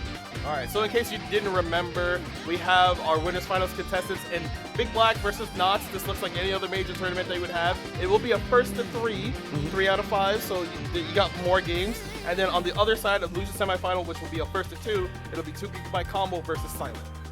Yep, and then grand finals, losers finals, obviously back to that 3 out of 5, so only 1 2 out of 3 set left on the losers. Everything else, they're going to be going the distance. And knowing some of these other night players, they will go the distance. I don't know anymore. Sometimes it's just a 3-0, it's close, and you're just like, all right, I guess. It's like 3-0, it's close, and then they'll play at the next major a month later, and it's 3-2 reset, 3-2 99 seconds on last half game, of last round. Yeah. You just save it for like the streams that aren't as big, and people are just like, man, I should have seen that local was crazy, and it's like, oh wait, really? Damn, I was out doing something else that day. I was at my own local. I miss your stream local. I gotta go back and watch the VOD. Yeah. Which you should be doing. If you have a local, make sure you watch the streams because locals are very important. They help make sure something like this happens. Slashback. Slashback would not be the way it is if we did not have locals throughout the West Coast way before the pandemic started to make sure we could just come together and be in a place like this. Yeah, and it's also you don't get the experience to even try to make something like this happen if the people who aren't running your locals don't have people showing up to get that, this energy, these vibes that you get from all the players that are in the room. But we got our players set up, and they should be ready to go. Paragon's Big Black versus Knots, Yakia versus Seth. You've seen it before, and you're going to see it again. Ooh, doesn't get rid of the orb, so Knots taking the turn back, just hitting. Ow, counter hit 2C. We're dropping combos already. This doesn't look good. It's fine. Sometimes you get a little shaky right here, trying to find your opportunities to really make them work, but Knots doesn't let it get to them clearly, but Big Black is able to now find an opening with the big air hit, and we'll see if you can keep your combos tight. Air-to-air jump B, has the cycle, goes for a reset. That's a nasty trade. He tried to punch in at 5A, but the jump C came through and traded in TV's favor, so now we have a website. 1, 2, 3. And those are those kinds of resets that I wanted to see from BB, right? Something to really elevate their gameplay, to make you worried about their gameplay rather than just that really amazing strike throw gameplay that they can bring to the table right here. We'll see no webset right here, not able to get consistency out with those bounces, so instead forces the dash block with the web sitting in front. The webs actually activate faster with the dash block, by the way. That was a change a couple patches ago. Why? I don't know. It's okay. We'll figure it out. Withrow. Withrow is not fun. And a rare footage of withrow being minus. So how does that work? Is it just like minus when you want it to be, or you have to believe hard enough for it? Your heart has to be pure in that moment for it to be plus. Pure in that moment or pure period? Just in that moment. Your heart can go to unpure if needed. So how do you measure that? Only you can find that out. Knots, though, is trying to measure, bring these measures a little bit more even right there. Even up these life totals, finding another big confirm, but there's only 15 seconds left on that clock. The life totals are very low. Knots has Celestial. Command Grab is a very scary prospect. Oh my god, he didn't get smoked for that. 9 seconds left. DB still has a cycle. He still has a life lead. Knots has a cycle. That throw did so much extra damage because of Celestial, which is 100% Yeah, more. I was like, okay, ready to be, in a weird scramble match situation at the very end, but Celestial proving its worth right here with that extra damage. Big Black gonna find a throw of their own and try to walk Knots back down to that corner where they want him to be. Don't get mind controlled into the web, please. That was almost throw that. Orb still coming through. No command grab. Normal throw though. Yeah, max range on that though, and able to set out to the mid screen, which Knots has felt very comfortable in this situation versus a lot of their opponents so far. Ooh, a little bit too early on the down back. Got hit by the jumpy on the way down. So now we're gonna hold the mid screen confirm into corner push. Spend 100. Yeah, drop the orb. Pull up. See what they go for. Oki afterwards just trying to stagger, trying to catch them on those throws or on those shields to try to blow them up for him. But now that you recognize that player habit, know what BB's thinking in this moment, now it's time to just run the aggression. He's strike throwing the hell out of him. No, we don't confirm up the jump. We get a punish. Game 1 going over to Knots. Even Knots reeling back a little bit, but BB staying as stoic as ever throughout the entire time. We were talking about this on the break, but Slashback has the player cams right next to the main stage. It is such an awesome addition to be able to just constantly see the player's reaction. Except for situations where you got players who are just stone cold and does not let anything get to them. I think that's also a good But that's thing also because you're seeing the fact that they're not really fazed by anything and they're just calmly thinking about everything what they're supposed to do in the next situation. It's a great trait to have because it makes you a good player. You don't panic. Sometimes panic does set in, but you want to minimize that. But if you can't let them see that you have the panic, right, they have to look for those minor details. But that's the difference between these players who make it very far. They can find those minor details. They can find the ways that make you panic and try to challenge, try to get those big counter hit rewards, things that Knots are looking for, but instead they find the spacing, the 5cc. He was just mashing 5cc there. 5cc is broken. Or drop. Command grab? No, there's a normal throw, and the orb combos a little bit. No meter to do an EX reversal, so Knots is kind of staggering pressure. Trying to make a repeat of combo breaker from last year. We just pressed buttons. That great counter hit meant that Knots was trying to throw and he got hit out of it, but it doesn't matter. He's just going to do it again anyway. Yeah, BB not able to find the confirm that they were looking for. Knots going to get rewarded with another command grab CS right there to take it and put themselves one step closer 2-0. Strength throw might be broken. It might be alright. too strong. We need to nerf strength throw. Oh god. Orb. Or counter hit is what will be coming through as BB tried to find an opening, but Knott's just willing to down back and not going to get blown up for it. But will gain the corner once again. Should spend the meter for the screen positioning as well. Orb is set. What's the pressure this time? Just run up throw once again. Wants to make sure BB's all the way in the corner, no space behind him. EXDP. Sees BB trying to do dash with 5A, takes a turn back. He has no meter now. Ooh, no confirm off the up back, and you're in the corner. It's not going to be so bad. You have a good amount of life. No, but you just run out. You low profile the run with the dash right there to not deal with the web, but you can't run from the 5A punish.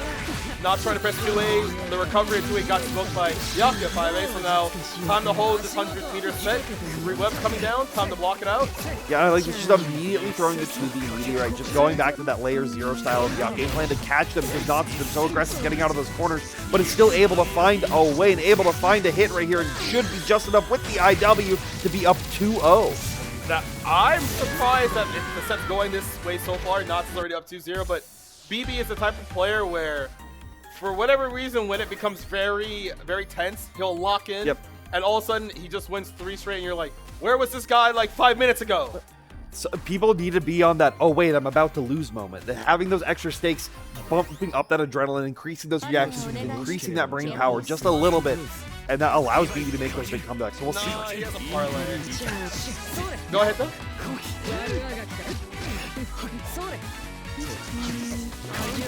Right here, big 6-6C coming through. BB, like we were saying, back against the wall. They know that they have to dial that aggression just up a little bit more, and so far making it work in the early stages. Take the trade. Ooh, didn't try to mash anything other than shield. Counter hit 2C, great start for Byakuya. Gonna be able to throw them into Spider Jail as well, as long as BB keeps tight. We already have 1 on the ground, so we only need 2 in the skies. Counter hit by B, no confirm, but you still stuck between 2 webs. Stuck between 1 web now. A little bit easier to get out, but you have to deal with Byakuya normal, staggering through. Yeah. Guard break. The immediate reaction to seeing the 623 coming out and being like, oh, I'll just get out of the envelope of the web, but BB already being prepared to blow you up back then and now at the round start with another good hit confirm after Knott's tries to run up. He tried to run up throw too. That was the best part. Knott's was like, oh, you're just getting down back round start. And Big B was just like, yeah, no, I'm actually gonna start pressing more buttons. Well, you know, Knott's has been showing throw as the primary option so many times. He said that BB's always been prepared for it, but now we'll see if Knott's can need some mileage and how quickly they adapt to that with maybe throwing up some bigger reversals, throwing up some Safaris when they're not stuck in Spider Jail. This time, Big Black doing their own Knott's impersonation with these run-up throws right here, but not able to find the kill due to the weird hit. It's okay. It's still okay. He's up to 100 meters. It's such a big life thing. CB just needs a clean hit. That orb's coming through. Not anymore. The tech out gets rid of the orb, but the command grab will allow us to set another right here. Just take it while you can. You've got that life lead. You don't need to worry about it. Knott's does have CS though, but it doesn't matter when the 2A comes out, and even Knott's laughing at that. He's just like, wait, that 2A hit me? All right, man. I didn't think you would press 2A. That was crazy. Yeah. So BB finally gets a game on the board. A lot more dominant. It really felt like he used the first 2 games to kind of like figure out what Knott's was trying to do. He was like, oh, I know what to do now. I know how to win. I mean, sometimes getting those 1 game, 2 game downloads to really understand your opponent, if you can figure out how to beat them, it's the best strategy. And BB showing that's effective right now, but how quickly can Knott's adjust their plan, right? They're just pressing 5C a little bit early instead of fully going for those run-up throws. We've already seen them be a little bit more strike cautious, some pressure than just throw, also throwing in more command grabs. Most likely, Knott's probably trying to do like dash or 5A there, got no switch up 2C. Not gonna. No, we should go for a web reset. Up, back, away! Is that jump ball reaction? I always forget. I believe so. To EX command grab, you should be able to do that. And you're able to catch the roll with the little walk back right there. Web's still on top of them, so Knott's can't afford to stand up or they get risk getting hit by the 2-2Xs with the 2Bs or 2Cs. BB just staggering out right now, trying to get him to do anything, but Knott's able to now get thrown. Still has a cycle, so he can kind of just change it. He's just gonna win the cycle naturally. This guy, check him. All right, it's fine. It's okay. The delay on the 5B to reset the grid penalty that you're getting to make sure that you can get it right at the very end, it's one of those micro decisions that BB is so good at. That's why they're so good at controlling the cycle. Unfortunately, they're also good at getting hit by some of these orbs and trying to open up knots. It looked like he was trying to press a button that made knots block and get rid of the cycle, get rid of the orb, but didn't get rid of the orb. He got counter hits. Now, ooh, he got caught reaching, but no combo. Yeah, trying to make these 5B anti-airs work, but not staying just outside of them. Will challenge with a 5A of their own, trying to make something happen. BB poised to win the cycle. There it is. Knots being careful not to get any green shields because he's worried about getting a thrown like that. So he gets his turn back, counter hit to Z, big confirm. Yeah, and that said, Knots now adjusting their game plan after saying, like, okay, I've shown you throw so many times now, I'm going to delay strike to catch you pressing all my throw attacks. He's going to 100, he's going to dump an orb, pull up, you have the cycle, you're in a great spot here. We've seen this so much from BB, and not only this game, but all the previous games, trying to make that J2C work on these throw baits, but they're finally able to find those confirms and make this strategy work against Knots, and this has been a huge key for them to make this big comeback right here. Oh, he got rid of the other up web there, took his turn back, lost the cycle too. Oh, that throw cycle still like, there's the VO on defense. Just make sure to get rid of it, and a great 5A of Bari right there. BB trying to take their own turn back, but it's not going to work. We spend it all, and we've tied it up. Knots sitting now, game point though. And honestly, I'm very surprised that BB tried to swing there. Normally, he'll probably try to like block it out, but he thought he could be more aggressive in that. All right, man. Sure, dash B's so good. Yeah, you got it, bro. Look, sometimes they're just better, and BB showing like, nah, I understand exactly how to deal with this with the 6-6B right there. Able to get the website off it as well. They are feeling very confident right now. You gotta be careful about, yeah. He staggered just long enough to make sure if not press the button, his normal will come out first and counter hit. Not able to finish their route though, just due to those extra couple ground bounces that I may not have been expecting. So instead, that gives Knots the opportunity to run up close, but we just 5BCS try to catch them, doing something crazy with a run up or an up forward. Knots being really careful because if he gets hit by anything, it's probably the end of the round. Here's a change him. Oh my! What was he trying to do there with that jump? I think maybe trying to J2C him once again, because that's kind of been that primary jump option that he's been going for, but Knots just covered him with the 5CC press right there. Should be able to get another great orb set right here. Are we going to go for run up grab? We are, but this time for Big Black. You have to be careful, Knots, because if you do anything and it's red, you kind of just die. Yeah. Found the delay 5A, and you're going to get the throw at the very end with the concentrate, but loses the cycle. They thought they could steal it at the very end and gave up the Oki. But BB's still in a great position. There is absolutely no way you knew to press 5B there, bro. Check him, PC. Right. Sometimes they're just better. Sometimes they're just better. And BB understood, yeah, my 5B is better in this situation. He didn't press 5B at all, and he just knew. Yeah. Why does he just know? That's why he's up there and we're over here, because he just knows exactly what his opponent is thinking. I mean, I would hope so. He did pretty well at EVO this year, last year. I mean, that's why he's considered one of the GOATs in North America for the longest time, but Nods is trying to show that, hey, I'm also strong because I want to make sure that I can get my 3-peat if I can, and finding the early aggression on this hit. Gotta get some knockdown. Ooh, didn't get the proper knockdown. The combo was a little bit awkward, so BB managed to get the hit during that small scramble. Knots now back to the corner. Yeah. Spend meter. Unfortunately, that 6C whiffing costing Knots a lot right here. Letting them get the web Oki, but we just clear it all out. No meter to 2-3-6 in that situation. So now Knots steals the corner and able to steal the positioning, but BB showing that they're willing to press that 2-way again and again and again. There's a dash block, gets rid of the web, there's a change it. BB takes his turn back. Trying to stagger way more pressure. Oh, what? How do you walk under that? Oh, whatever, man. 6C whip, but no punish right there. Knots able to stay safe, but they're not safe forever. The counter hit 2A, challenging a little bit of the scramble. And this is where BE has been really excelling, I think, as the set has gone on. The more scrambles that come through, the more that they are winning. So the clean dash up throw. Knots has to be careful about getting counter hit out of his option select on defense. Yeah. And that red flash meant that he was trying to press during that throw window, so he could not tech the grab anymore. Now we are on set point for Big Black. Getting that TRM state right there is what all these strike throw characters are looking for. But Big Black is also looking for that 5A to be blowing up these orbs. Whenever Knots just sets orb and then tries to play around it, BB is so good at using the exact perfect option to beat it and Knots' decision to press. Oh, there's the classic EVO 2019 moment with the, I did web, I'm just going to do 2C there, great stuff from Knots. One second press, and force once again. Change him, counter hit 5A, Knots trying to press right after the change him, but BB was just right. Yeah, just knowing that you have to be a little bit more preemptive with your press, making sure that you press the fastest option possible to deal with those close situations. Good shield on the web, just trying to make sure that you can keep as much of the cycle as you can, but you can't press into the web like that, Nuts! He is dead. Let's see if he can do it first. BO, spend another EX, IW, please IW, there we go. Yeah, just enough right there with the IW at the very end. I'm always so worried, because I've seen BB mess up that setup like twice with the BO and it hits him out, and I'm just like, oh no. Disaster sometimes strike, but it means that when that happens, a true champion will persevere through those type of instances of disaster. Then you're like, all right, I know what to do in this moment, and that's why Big Black is in Grand Finals, winner's side. But both these players are going to have to persevere through this, right? BB is sitting Grand Finals winner side, but that is not a comfortable throne. That can be lost at any given time to any of these players that are remaining on this loser side. Yes, and also that means he has way more games that he has to wait for, right? Yep. Like, sometimes the benefit of being on Grand Finals winner side is just like, oh, you don't have to play anymore, you secure minimum top 2. But that means there might be like anywhere between 20 minutes to an hour of not being able to play, so you're kind of iced due to your own like greatness. It's a weird thing to say, but I don't think BB is one of those type of players. No, I think very fortunately for BB, he's the kind of player that you can't really ice him out in those long situations, right? He's very willing to just be like, yeah, I'm willing to take this long reset almost. And even I'll see him like immediately lose, and then he goes and hops on the setups and like, oh, this weird situation happened, let me lab it out. Let me figure out exactly what I need to do. Or he'll sit and he'll just study the match, try to figure out what are your habits for today? How are you thinking? Sounds like a nerd. You have to be a nerd. You have to be a little bit of a nerd to succeed in these games. Yeah, because like there's a lot of like micro. We're talking about micro. Yeah. Again.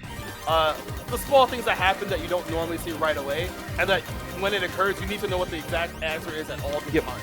Because you don't want to be like, oh, I lost because I didn't know this niche interaction, right? Yep. Like, a perfect example from the last set is we saw Knots be very throw-happy versus BB. If you look at Knots in the previous match where they were playing Ori, you look at Knots in their previous top 24 matches, they are very throw-happy today. They're very much like, this is a core part of my, like, fundamental Uni game plan. And BB recognizing that in the post-set and during the set and figure out, okay, I know exactly what I need to do against you, and turn that from an 0-2 to a 3-2. Like, that is the perfect example of what you need to do to become a champion in this game, and we'll see it as it goes through. But up next, we have our loser semifinals, our last 2 out of 3 of the day, Silent versus 2 GB combo. So this, actually, is it Zumi versus Ogre? Yeah. Okay, so I'm pretty sure Silent's probably thinking Ogre. Once he gets in, he makes Zumi's life kind of hell because great normal, great stagger pressure, has command grab, and if we miss our Rekka, we get hit by a Zumi. So that'll happen.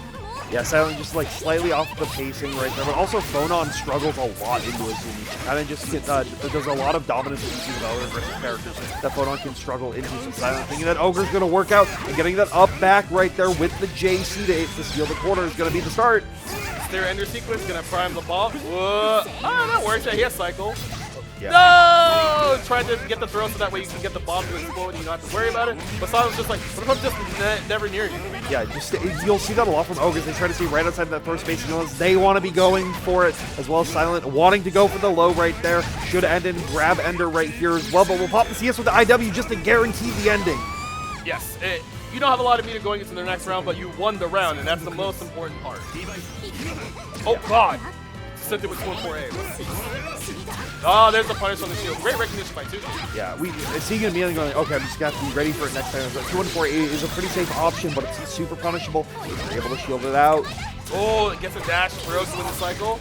So now, this doesn't do a lot of damage, but it just kind of like slowly drains the time that you were able to win the cycle. Double overhead, you get shielded. Very good timing by Silent, gets the punish. Might spend meters to get the bomb plant. Let's see it. Yeah, you definitely want to be spending the meter right there, because the bomb is so core to dealing with everything that you've been seeing so far. We saw, as soon as Silent was able to get the bomb, they've had so much success, but the delay DP to get through the bomb, get through the high-low mix right there. 2GIG knows what they need to do to deal with Ogre. That was well timed by 2GIG. And if it was a little bit earlier or later, he probably would have just got stuck and been in the corner, but he's still in the corner anyway. He can fight this bomb off, especially with that delay tech 2A. Gonna get the side switch coming through, might spin to the meter. There we go. Yeah, I think you definitely want to spend some meters just because this puts you in a little bit of a light lead, and then gets to send you full screen away from EX Air Fireball. Jump scare. Alright, block. Green shield doesn't have to deal with anything. Yeah, Oh, did the throw do it enough? The throw did do enough. I think the fish helping out right at the very end right there. Oh!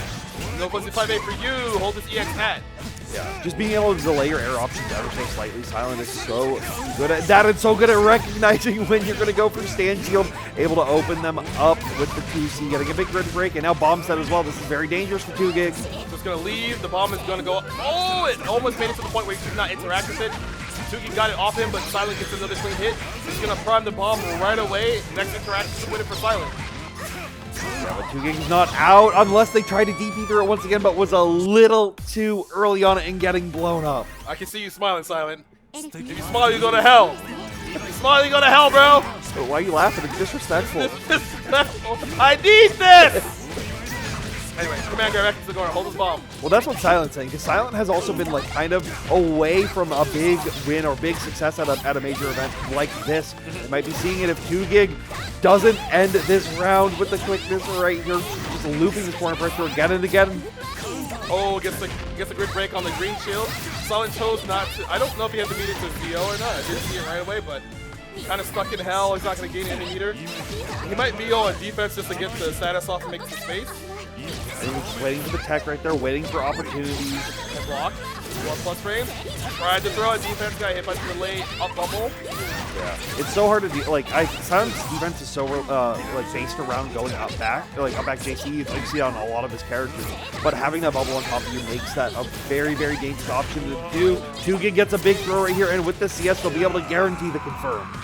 So now 2GIG kind of showing off like, all right, as long as I can make sure he can't like try to scramble me with any sort of delay record pressure.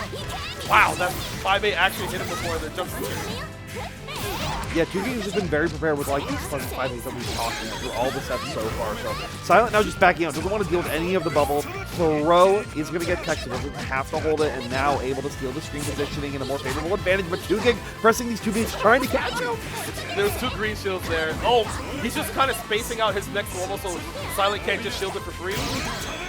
I don't know why he tried to do either, but it's fine. I really like this from Silent to just like be willing to give up the cycle right there to find that situation where they can up back and then you'll punish them for throwing to the DP. Immediately backs away using that air fireball to clear the bubble, but throws are plus on whiff. Unless you're pure, I guess. Want to carry? Let's see if 2GIG spends meter. No, he holds. He's trying to get a proper setup. He does have forward position. Gets the forward throw into the corner. Might spend so you can get an EX bubble set up afterwards. He does have the cycle. Yep, gets 25 meter back. Now it's very scary for Silent here. He can't get hit by. Oh! He can't get hit by that cross up, the unseeable left right there.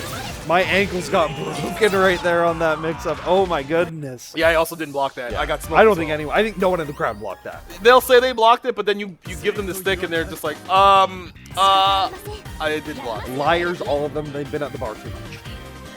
That bar is pretty.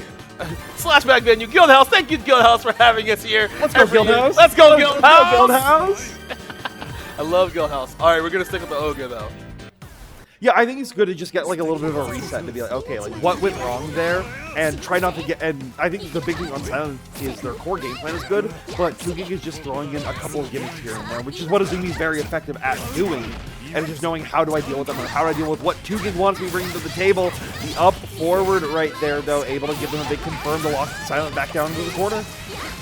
Ooh, didn't get the proper setup, so Silent decided to match 5A there. Gets a full confirm, gets the mid-screen bomb set. You can fight this bomb off until it starts flashing red, so as long as you hit Ogre, not anymore, that's going off. Yeah. But you're forced to delay tech to not have to hold the bomb pressure, which gives Silent much better Oki, and that's where you're able to see the delay 6B right there to catch with the overhead. Had the CS to get the extension as well, now you gotta hold this once again. Oh, we just throw, and because the animation on the throw is so long, you don't have to deal with the bomb explosion. Great recognition by 2GIG. Gets the throw back into the corner. Your home is here now, gonna have to deal with a most likely bubble setup. 25 meter back, thank you. Bobble time right here as it's coming through. Silent just rolling out this time, is doing everything in their power to not have to block it because they know that's the most dangerous situation. But 2GIG has already adapted that and already knows, hey, I'm just going to keep pressing on you. I'm just going to keep challenging wherever I can to CBO with the bubble pickup. This should be just enough to kill with the IWX. Of course he knows that pillar hits from that far. Well, they buffed the IWX pillar a couple patches ago because that might not have hit prior. Yeah. So it's actually very fortunate that it got buffed, because a lot of combos would not have hit from that far out. Yeah, definitely. It's those small things that you would never expect, like when we played the older versions, to be like, oh, actually having this makes it way better. clean confirmed by 2K after the shields. He's gonna corner push. You have to worry about Silent having meter though, because he can't just do a reversal EXDT to make space. Blocks him ahead. Ooh. Silent was shielding, but 2K was still able to steal the cycle right there. Had to pop it early, but he get caught with a 6-6C right there. Catching the up forward from 2K to try to get out of it, throws it up, and he was just an overhead. Silent has seen it up forward time and time again, and now just staying confused, knowing that 2Gig wants to get out of their bomb pressure, just like Silent wants to get out of the bubble pressure. These players just trading back and forth, and now 2Gig playing a little bit more patient. Ah, we don't have to wait for the plate. You didn't die? No! Bomb is still going to go off. You got a block, but the bubble still keeping his turn. Does this fall for the stand tech? Does he change it? Double overhead block. Yeah. Gets the 4 throws to the corner. Be able to set another bubble right here, but Silent just needs to find the one opportunity to press. The one opportunity to get any kind of hit into the up forward. JA will do it. Stop smiling, bro. You're going to hell. Anyway. Final game, final round. Trade in Silent's favor. Gonna get the confirm back to mid-screen. Plant ball, push the corner, steer ender sequence. Ogre's so good at picking up those GameStop trades in their favor with all the hits on the provided, trying to shimmy them out this time. Changing up the pressure a little bit, but 2Gig doesn't bite. Whoa! Whoa! The 171 up back AD gets smoked by just a wait and 60. Yeah, I just wanted to use the normal to make sure that they could guarantee the air and block well, and good spacing to not get blown up by the force function reversal right there. And this should be a ton of damage as long as Silent keeps it tight. CDO into the IW. Is it enough? Shouldn't be, yeah. He just wants to make sure any next hit wins. He's in a great position. That 214A getting shielded, though, is not a great position for him. Now Zumi's going to get a full corner kick. Oh, I might have jinxed it, but 2Gig still keeps his turn. He still has all the resources besides HP. It's going to happen. It might be time to lose. Yeah, this is a big counter hit throw right there. Silent, instead of taking the Oki, took the damage. He might be getting punished for it as 2Gig goes through, but a DP will come out from Silent to allow them to take the set.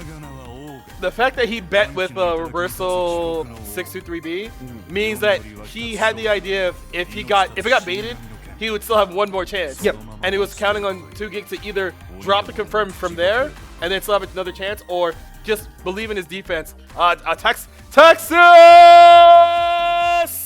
Oh, they can't hear me out there. I'm sorry. Sorry, blew out all your speakers. Yeah. But good stuff, Texas. Yeah. Good stuff. Great stuff, Texas, so far. Silent now moving into that losers finals position and going to get the run back against another, at least temporary Texas. Yeah. Is that how it works? Temporary Texas? He was there for at least a little bit. How long is a little bit? What's the? I don't know exactly how long he was there for, but I know he was down there for a bit. What's the you know how like league players when you go to NA you get residency? What's the? It's 2 years for that. Yeah, it's but 2 so years. what is it for Texas then? I think it's probably saying 2 years. 2 years? I think 2 years. I don't think he was there for 2 years. I think he was there for like exactly 2 years. We gotta check. We gotta check the papers. Yeah. Check the papers. Check the Wikipedia. Incross, get on it. Shout out to Incross. Incross, don't get on it. You have more important things to do than that. But we have, I believe we have losers finals coming up next. Yep. It'll be first to 3. It's gonna be Knots versus Silent. Yep. Blah. But we get to see more Silent try to figure out, does he play Phonon, does he play Ogre, versus whatever Knots wants to play. It's either Aurier, Seth. He does also have a Wagner. He also has an Ogre. That doesn't sound right. Every top Uni player has an Ogre. Like every top Uni player has Izumi or High. It comes with your game. I don't have it. I don't have an Ogre. You have the oldest copy of Uni 2 known to man. I don't have Ogre. You don't have Ogre? Oh my I god. don't have Ogre. Somebody get this man a DLC code. Yeah, sure. Yeah, I'll take it. Fine. Yeah, I'll take it. I would be very grateful. But you also should be grateful that we have such a great opportunity to show you Slashback once again, Volume 4. Yep. Every year is a great year. It keeps getting, well, it doesn't get that much bigger because there is a cap. So if you're like, man, I wish I could have came, you have to sign up right away because there's a cap. We can only hold so much space. I don't know how much you can see back there, but there's a lot of people down there. And this gets filled up during the day. Like you can see in the earlier VODs, it is shoulder to shoulder packed for a lot of the action. But what's also great about that is like, man, that's a lot of people. I don't want to deal with that. You don't have to, because you're in downtown San Jose. You can come in, play your games, have your time, then go. See ya. I'm gonna go get food. I'm gonna go visit the Quilts and Textile Museum. Where? It's like a couple blocks away from here. I didn't know that was a thing. I didn't either. My roommates were like, "Yeah, this is where we're going on Friday," and I'm like, "That's sick." And I was like, "Man, maybe I should." All right, I'll do that next year when I'm here on Friday. Cool. I have plans now. Listen, there's that. There's so much stuff because we're just in the downtown of a major city. There's so many things we do that aren't just the event, but the event itself is the reason. Reason you come, yes. I mean, the event's the reason because you want to see your friends, you want to see your homies.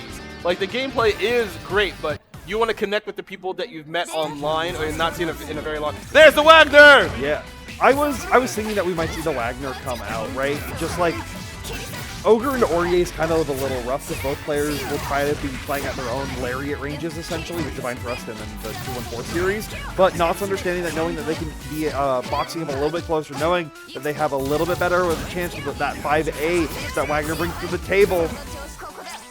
CS doesn't see anything. Wagner 6B, because it hits twice and it's not that fast, the 2 hits in between kind of like you put your hand into the second hit sometimes without knowing it.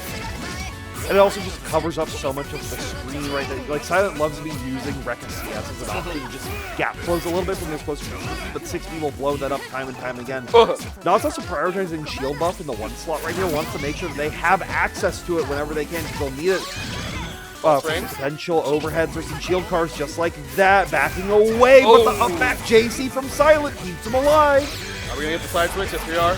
Prime the bomb, push the corner, steer sequence. You pull up, you have the cycle, but you have no HP left. Do that, take the bomb, but will trade with anything right there for Knott's, able to take the first round. So we're just chilling here. Oh my. The 5A into the command grab is kind of disrespectful. Plus frames. No, you don't get your plus frames. Hold that bomb, please. Yeah, it's something that we've seen a lot as a meta adaptation versus Wagner. Just immediate guard push on reaction because there's nothing they can do about it. They don't get the buffs, they don't get the plus frames, and it's always worth the 100 meter when that comes through, especially when you can lead into a bomb set just like this. Do it again. Hold this corner. You can fight the bomb off once again, but you have to do it soon before it starts to flash. Oh, and what if we just did a command grab again anyway? So trying to extend this combo as long as possible to make sure that bomb goes off at the end during these Rekkas so they can close out the round quickly. So now 1 round apiece so far. And I do like the idea that Silent will be... Oh! That hit so far. Jesus well, whatever I was about to say will come back later. I'm pretty sure. Steer sequence. Bomb prime. Overhead? No, he fixed overhead with the 5C to 2A to see if he stand up too early. Up back dive. Wagner players like, thank you, Kamone. Right there, getting coast to coast with the burn routing as well. Misses the 2C ender right there, but still able to stay safe. Silent. Oh, he's another hit even after the post CS situation. This is huge for them. That was a great Rekka starter, one of the best starters that Ogre has, probably his actual best. No, he missed the command grab. No, please. Now he's got to hold Wagner pressure. But he has to cycle though, so he can kind of change him to see if Knott's does anything unsafe. Doesn't see anything. Oh my god. But Knott's immediately ADPing, expecting some kind of challenge right there. Now getting one of the other better starters available for Wagner on deck, putting you into a 1-hit situation. Trading with Adriels, has to see us after the shield card. We just delay the 5A in the corner to catch Silent, either up backing or doing something. It was not blocking. Yeah. If he was blocking, he was fine, but he was just like, I'm not having any of that. Get me out of here. Let me leave. Yeah. That life total versus Wagner, are you really blocking? Are you really dealing with that in the corner? Well, no, because the throw kills you. Yeah, that's the scary part. The throw kills, Eddie strike, if they cough on you, like... It's supposed to be, you're supposed to structure your defense in such a way where you can, you're okay with eating a couple throws, but not to the point where, like, the last throw will kill. Woohoo! All right, forget all that. Up, back, hat. Full confirm, back to the corner. Ball plant. Hey. Drop the grab this time, so able to lock, knocks down in the corner. Bomb is primed to go off. Oh, a risky backdash right there, but great recognition that they can block alone. Silent went for the riskier option, so 5A able to counter hit right there, able to try to catch him pressing right there with the post-CS situation, but Silent not biting. Oh, counter hit bash, no confirm. Silent taking his turn back. Not that cycle. He's just stopping short of those shield bashes every single time. Punish! Yeah, C-Drill not going to keep you safe right there if it whiffs, and Silent getting rewarded by getting him stuck into the corner right here. Should be enough to have Bomb be active right on Wake Up, getting hit with the increased JC. With the bomb scaling, gets a little bit risky right here, but Silent should be able to send CBO to close out the round. IW coming through, is it enough? Yes, it is. There is a lot of scaling with CBO, but You know, if you played the game long enough, you should know the damage threshold. Oh, lost him in. Whip throw, but we shield the overhead, but it's still plus because of the increased JC right there. Silent though, just going off those recognitions of, oh, I anti-air shielded. And Not's going to get rewarded for it. Catches the 2A, but we're instead just tick throwing with it. See, hasn't seen anything red trait. 6B air hit, no confirm though. Silent's still okay. Not that great. Yeah, it was a little awkward to find the hit, so Knox just wanted to make sure that they could concentrate a little bit for when the cycle would flick over, maybe into their favor. But Silent was blocking long enough that they were able to take it, but they might be losing the round for it. Let's see if Knox decides to spend all 200 meters just to make sure there is no, hey, will this 100-meter kill and now I have to fight a ghost? No, you just take care of the problems right away.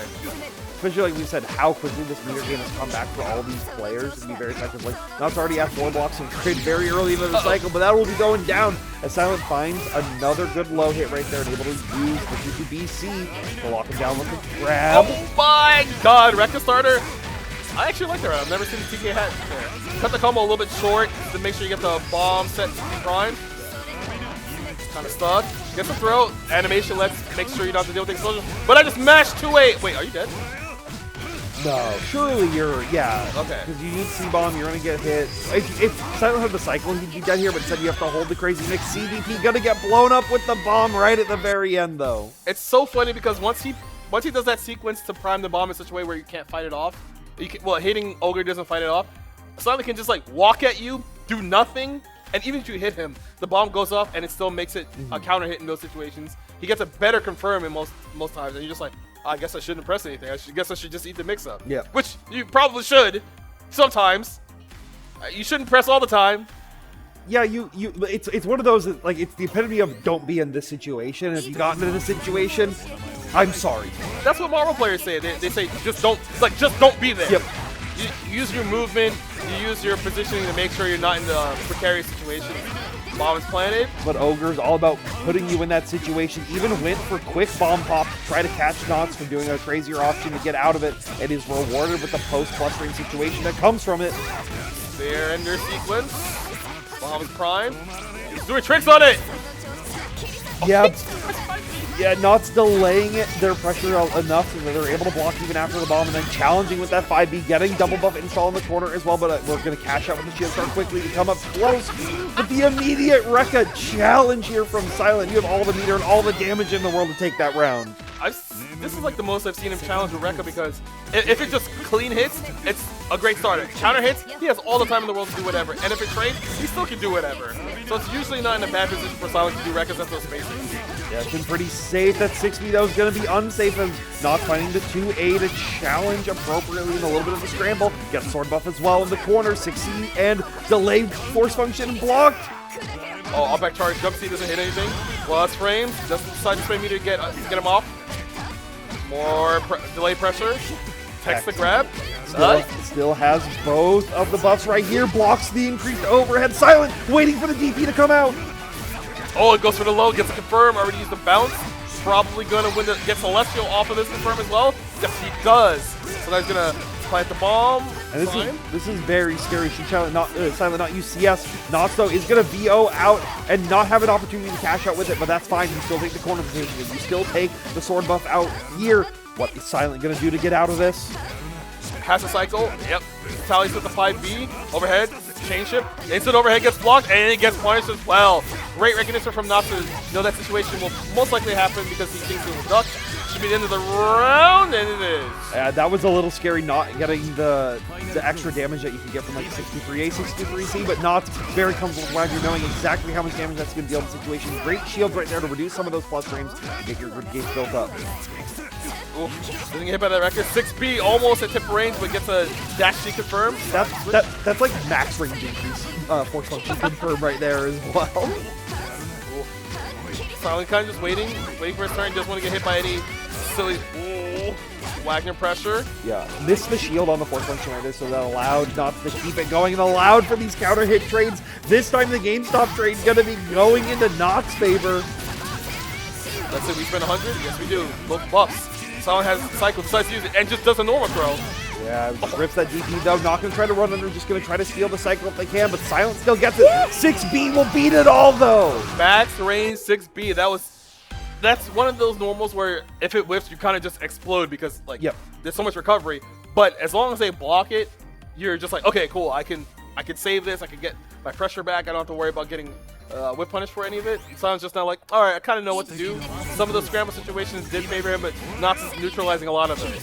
Yeah, I don't think anything Silent has done is necessarily bad. Nox has just been right in scrambles like one more time than Silent has, and that's allowed him to take the set 2-1. So as long as Silent is able to, turn fate a little bit more right here, bomb set is going to be placed up and get a grid break. Got a command grab there, so gonna pull up again. This round's over, man. Yeah, this is a boatload of damage. This is like the Silent just has to be right a couple more times. How about be right every single time? Yeah, like, it is a stat. Being right in fighting games all the time is a stat. It doesn't happen all the time, but when it does, you feel like a god. Yeah. Trades right there, just trading back and forth. Both these players try to press those quick A normals and on access, but the 5B will be coming through to punish Nox from pressing a little bit too early right there. You can see Silent trying to be in and out of Wagner's 6B range because if he can get the whip punish there, he'll get his game plan started, but he has to be careful because there's a couple other normals that will contest that space, like 5C, 2C, up back dive as well. Just grid rush out of the PPC, no buffs for you. We'll do it again with the CS this time, though. Utilizing the DP, recognizing they were going for delay C to actually try to cross him up, but Nox getting the 236C right here, able to steal the quarter once again. So it has cycle, up, back, jump A, falling normal, didn't confirm. Has to be careful because it does scale a lot more than it previously did. That was a big nerf that happened a few months, like a year ago almost. And there's that normal that you were talking about that can change its spacing up while Silent is trying to bait in and out of that 6B range. 5C just goes a little bit far, and that's a great 5B counter hit confirm right there. Using 6C to stabilize. I think if he uses everything, yeah. Yep. EX, IWX. No! Misses the route right there and scaled just a little bit too much of the hit stun, so Nox not going to be able to fight it until the 2B confirm comes out. Can we talk about Wagner 2B? Dude, they just buffed that normal. It's crazy. That normal was unusable for like 7 years and they finally it's just stayed that way. Oh my god, the grid break though. Nox tried to do air shield. He got smoked for it. Eating 10% extra damage because of grid break status. Yucksha. Hello? Double overhead? No, just a reversal. Yeah, trades with bomb though, still even after the DP, so Silent gets the screen position, he has the life lead. Finally not challenging even after they're shielding the increased JCs right there, understanding that situation a little bit more and getting rewarded for it with the 2C pickup afterwards.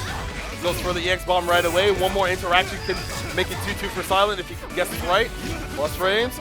Bomb goes off. Overhead blocked. Change it to keep it safe. There's the fail off. Gets blocked. And we're 2-2 in our losers final. I was just about to say Randy's defense is so good, and then immediately the VO gets beta right there. But that's showing Silent in those scrambles being one layer ahead at the time where it matters the most. These players trading back and forth again and again and again. And these are the kind of sets that I love to see in Under Night. The neutral charge jump C from Ogre, it's actually huge. Have you ever seen the hitbox of that thing? It's kind of disgusting.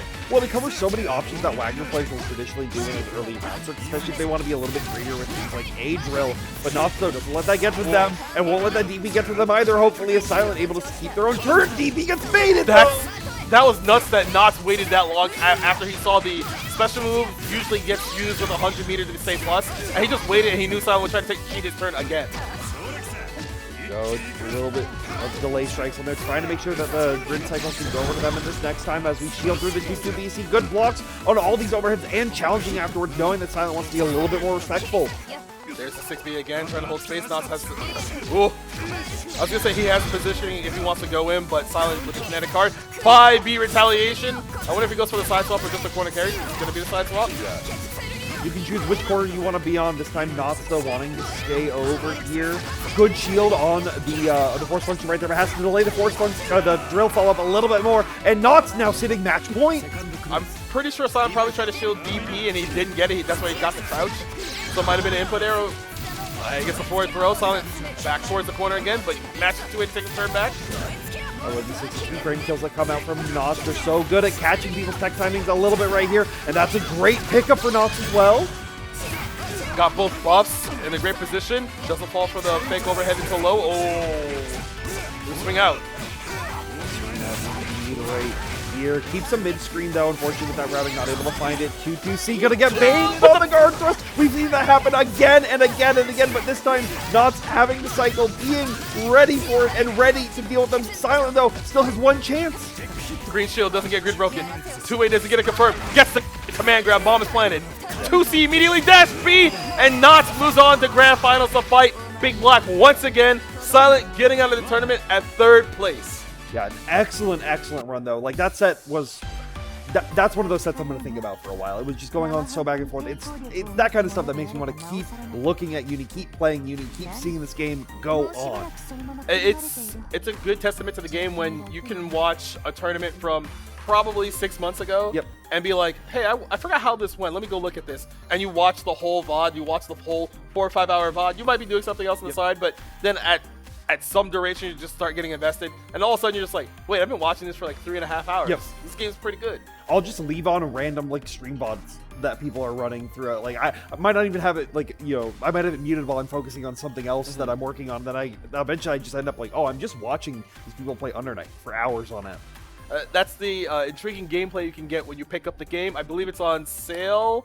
I think the sale just ended. It was on sale. But it goes on sale like literally every other month, it feels like. I think it's like every 2 months, 3 months. It's at least once a quarter. Yes. You'll probably be seeing it around, you know, for those of you if you want easy times like around Evo, it usually will go on sale. You'll probably see it. Maybe Evo Japan even? Evo Japan, it probably will go on sale. Steam Charts does have a use. They have a sale tracker. Wait, really? Or Steam DB, which also has like a Steam Charts built into it. Yeah, it has a sale tracker, so you can see when games traditionally go on sale and whatnot.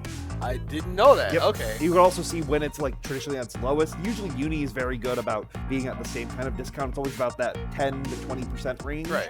But like sometimes other games like you know the like Guilty Gear Plus R sometimes goes on 90% sales, and you can see like, oh, this always goes on sale for 90% in the winter, but only 50% during the summer. Okay, I see. So now you gotta wait most of the year in order to get your Plus R at like $2, $3, but it's okay because you're trying to support a great series of games. A lot of ArcSys games, French Print games, they kind of have like the same cohesive family because a lot of us know Guilty Gear players, a lot of us know Grand Blue players. Well, a lot of us are. Like, so many of these games have crossover. I look at something like Slashback, and traditionally when it comes to a lot of other events, there's a lot of unique entrants. You know, for things like Combo Breaker. So many people are like, I'm here for this game and this is game, it. Yeah.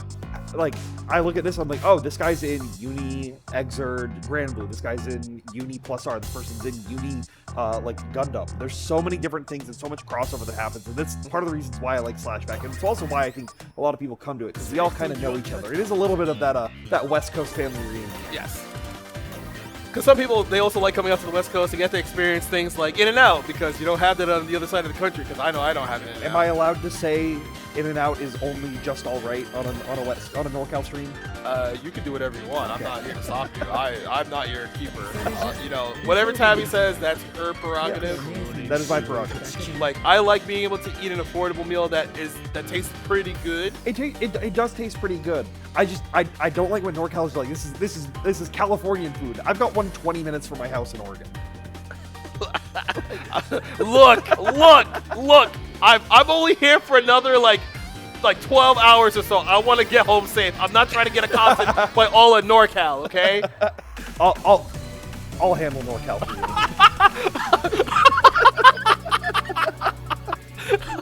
All right, grand finals. Enough joking around. I lied to you. We're gonna joke some more. Repeat of winners finals, but this time Big Black is in winner's side, Knots is in loser's side. Knots needs to win 3 out of 5 sets. Yeah, and Knots is someone who's not like you know, new to this kind of scene. They understand what the stamina that you need to have to run through this, and as well as a player who's very driven by momentum. Yes. Coming out of a set like that, losers finals as the winner is going to be pretty good for Team Knots. And so with that, we'll be able to see maybe a couple games go early in their favor. But BD is already like, I understand what you're thinking from the last time, and it's still going to work here. So Knots deciding to still play sets, probably thinking like, this is probably my best shot. You know, have the evasiveness, has command grabs, has, oh my god. Round over? No, right? It scales too much. If you spend 200, I think like you can, but BB never wants to spend 200 like that. They want to make sure they can keep that 150 early on, that if they get a hit, they immediately lead into weapons. Orb on the screen, you have to wait for it to come to you. He somehow broke that throw with the quickness, that's wild. And got knocked the green shit with the stagger pressure. Oh, I think it was looking for that 660 to hit a little bit deeper, but Knox just stood right in front of it, so not going to destroy the orb, which allowed Knox to get the second run-up right here. Big Eevee, though, still wins the cycle off of it. He has so much speed, so if he sees anything red, he just does EX Recco. He doesn't want to use it immediately. Goes for that up back once again. Not able to find the confirm they're looking for, but it's fine. We'll pick it up once again with the 5A. So Big Black has to cycle. He has 200 meter. We're going to spend 100 and do 10% more damage. Get 25 meter. It would be Big Black if he didn't drop his website up during tournament. It happens to the best of us, and we got a couple websites that we can afford to drop at the early stages of this game. Oh, I wonder what he was trying to counter poke with that QC, because that big whip just got kind of murdered that you all saw. Maybe it was looking for another like run-up dash attempt right there, as Knox has been showing again and again, but Knox finally has adjusted their game plan a little bit more, especially after that last set, not going for as many throws versus Silent, looking for things more like that up forward right there. Gets the full confirm on the upward jump A. It does scale really heavily now. Good, God bless. Spend all. No, we don't spend anything. Up forward? No, the 5-way to stop the throw attempt and the jump as well. Great recognition by Knox. We'll see how they want to adapt. Both players, $200 in their pocket right here. Going to try to clear that orb out with the 5A and set another one, but the JB will connect.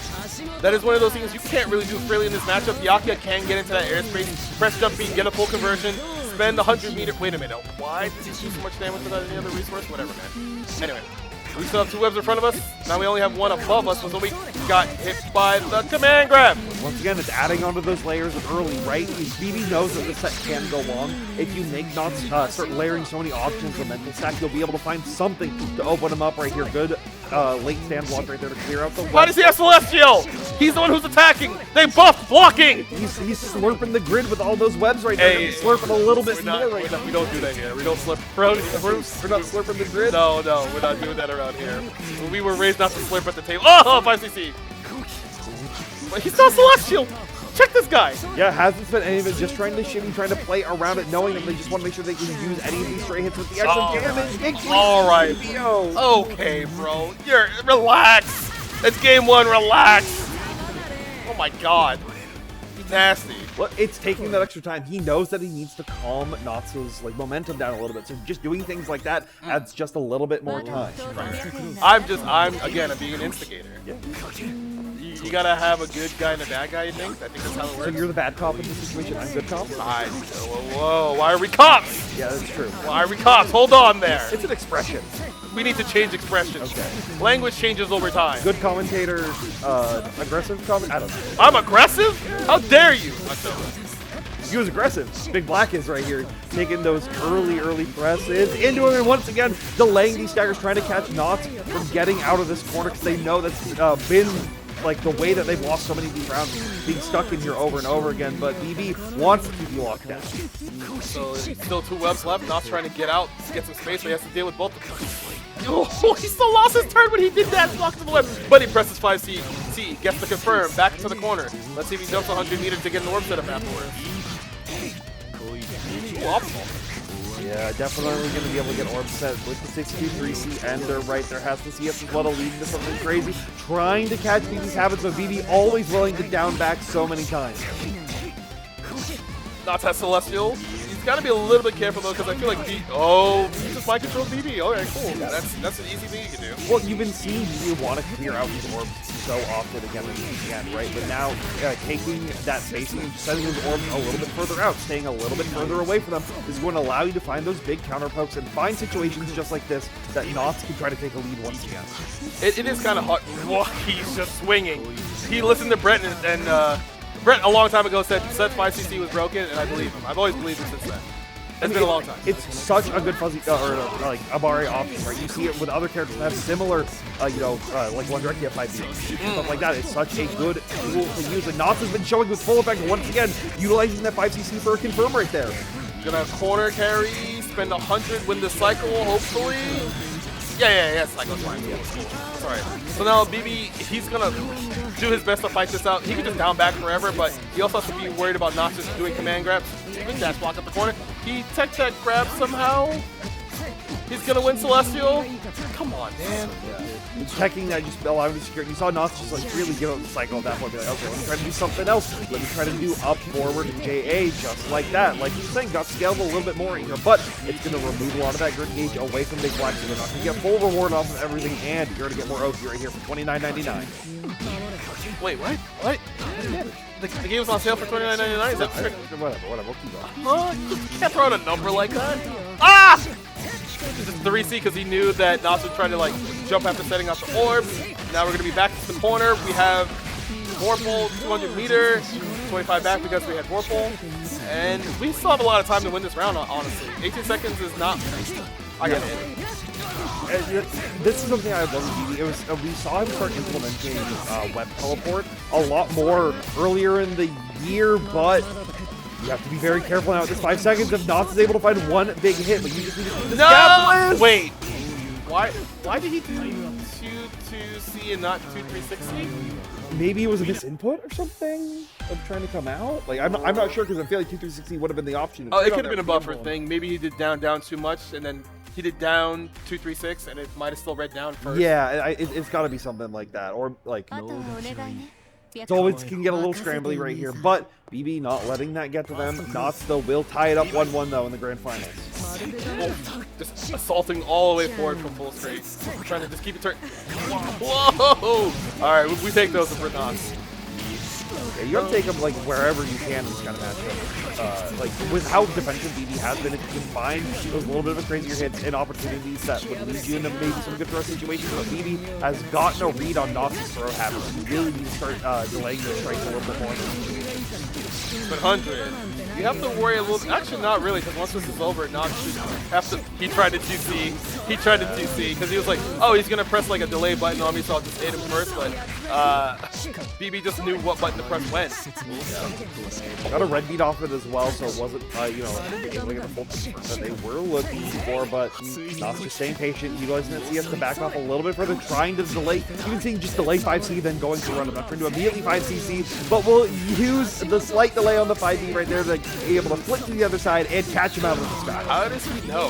He just pressed 5B once and it works. Ben, that should be enough. One. Oh, wait, yeah, it's more back to get meter on the downtime. But yeah, he just knew to press 5B there. Come on.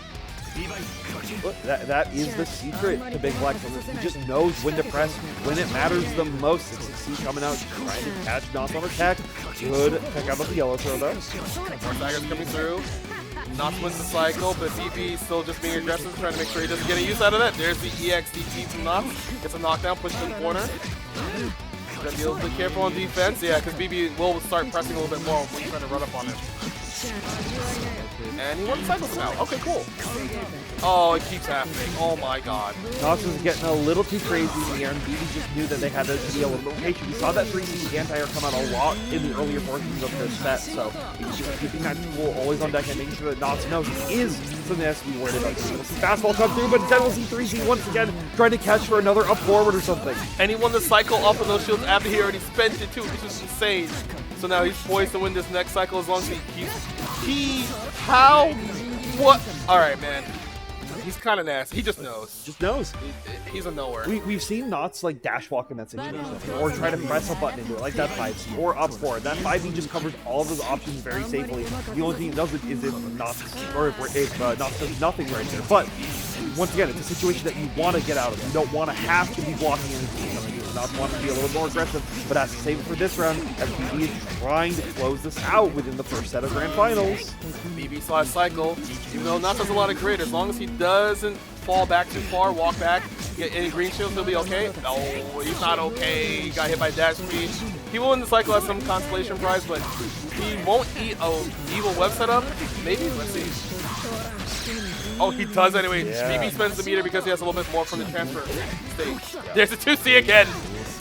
Yeah, just pressing out of that as soon as BB wants to run up right there. And that's going to change how I think BB wants to play, but that means less mix that Knots has to be worried about if they get thrown to Spider Jail. That's a great throw coming out, but Knots just wants to be out, make sure that BB can't get any kind of cycle. Gain 3 anti-air work once again! How, Sway? Wait, he's dead.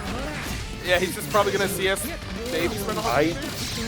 Yeah, he spends it. One, CS is up. Yeah.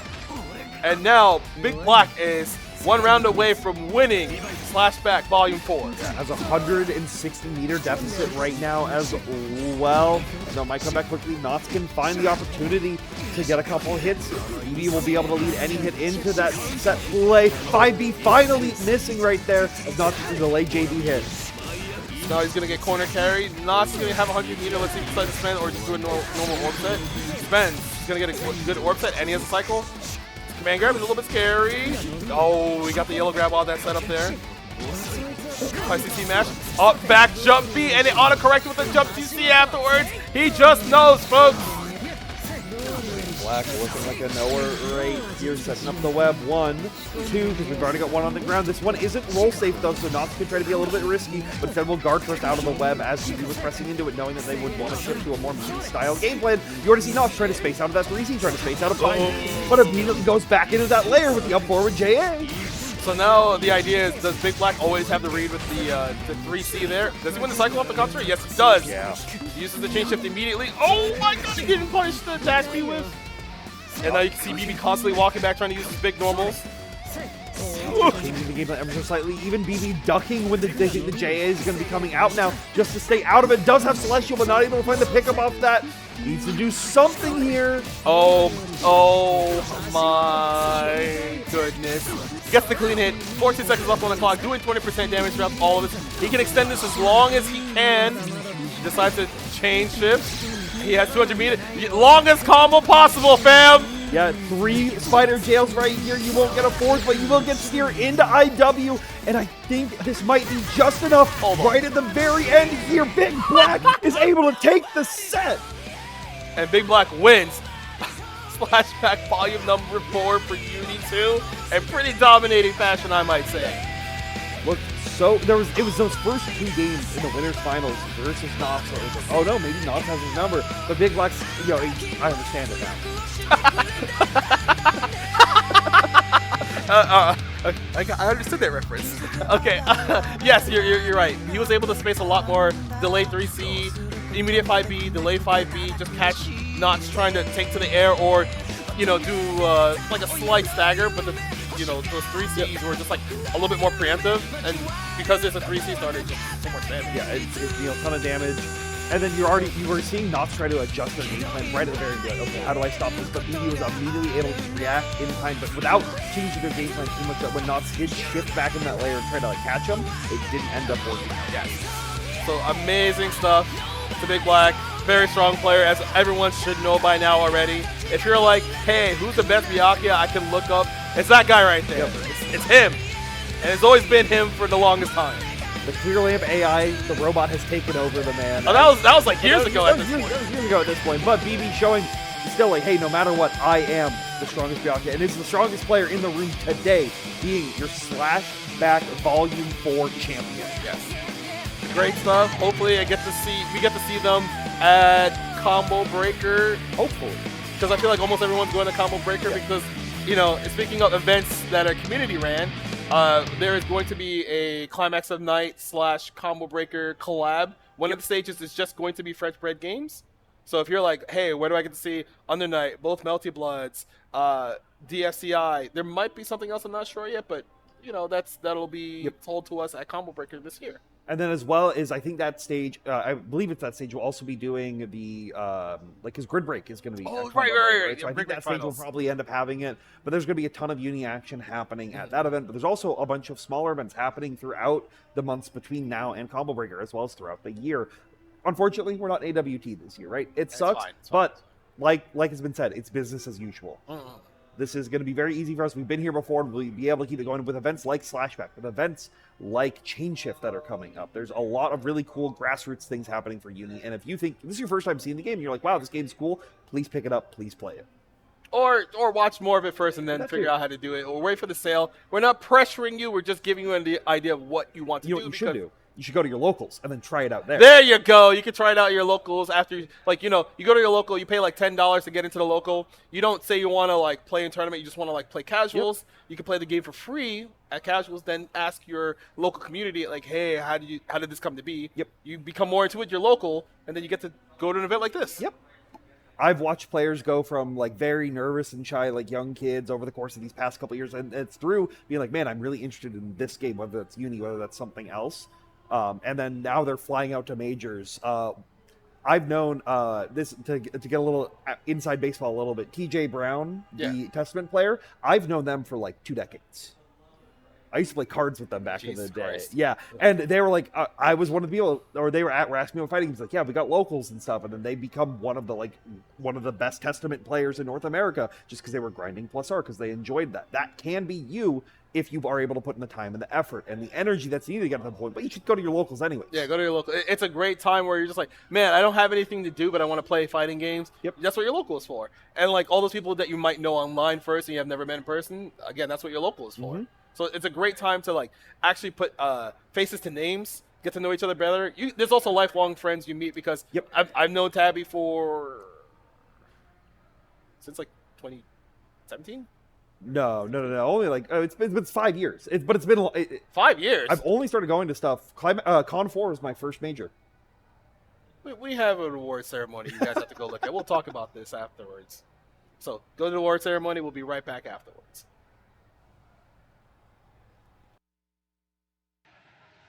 Thank you, everyone, for joining us. You guys in the stream, everyone, wasn't that a great Under Night Top 8?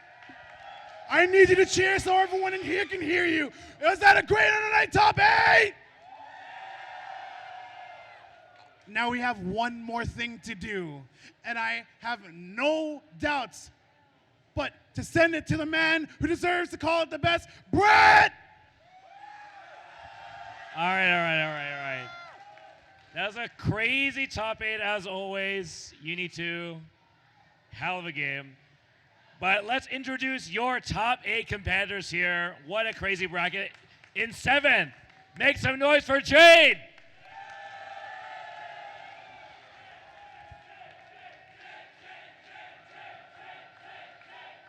And tied for 7th, Orion X Elite.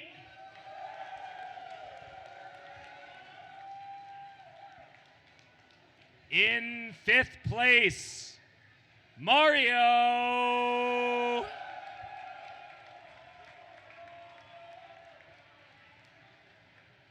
And tied for 5th place, give it up for Carb.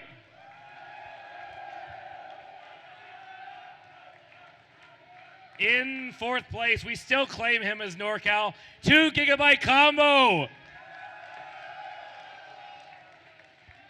The rest of this top 8's all NorCal. All right, in 3rd place, came back for revenge. It's Silent.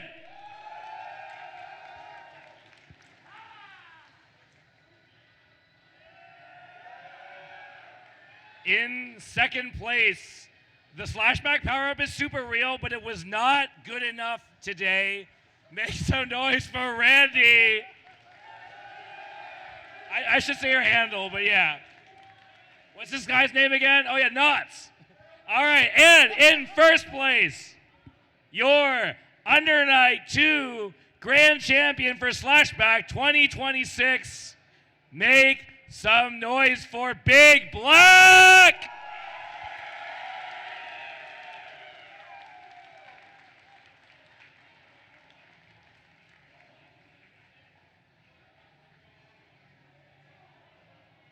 Hell of a top 8. Hell of a top 8.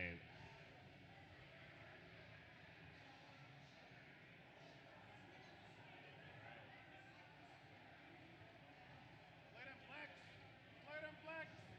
Show some muscles. Take it off. Yeah. Take it off.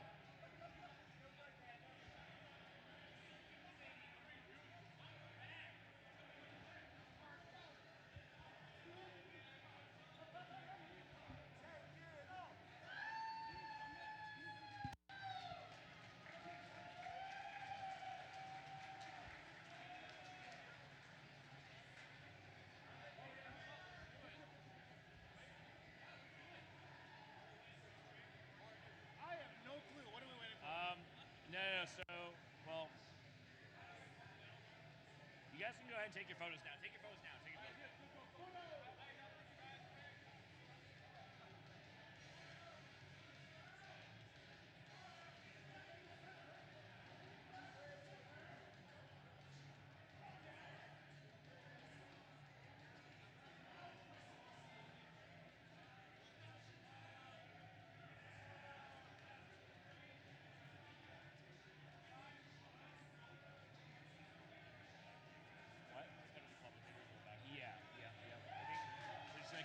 then I'm gonna be super fast for this year. I ain't gonna say shit.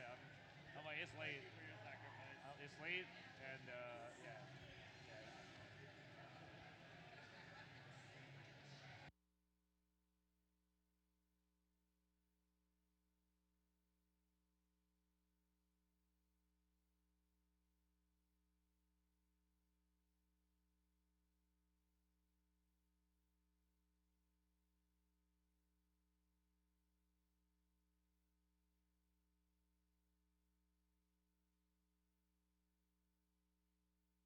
Oh, well, that was the award ceremony that we had for y'all. It was a great topic that we had tonight. I'm glad we were here to do commentary for y'all. It's always great to come out to NorCal. Yeah. It's amazing. Big shout outs to NorCal as always. I love NorCal sometimes. Let's go NorCal. Sometimes. And then gets in. But hopefully everyone has had a fun time. Mhm. Hopefully this entices you to either go to your own locals, go to an event like Slashback, maybe even go to Chain Shift.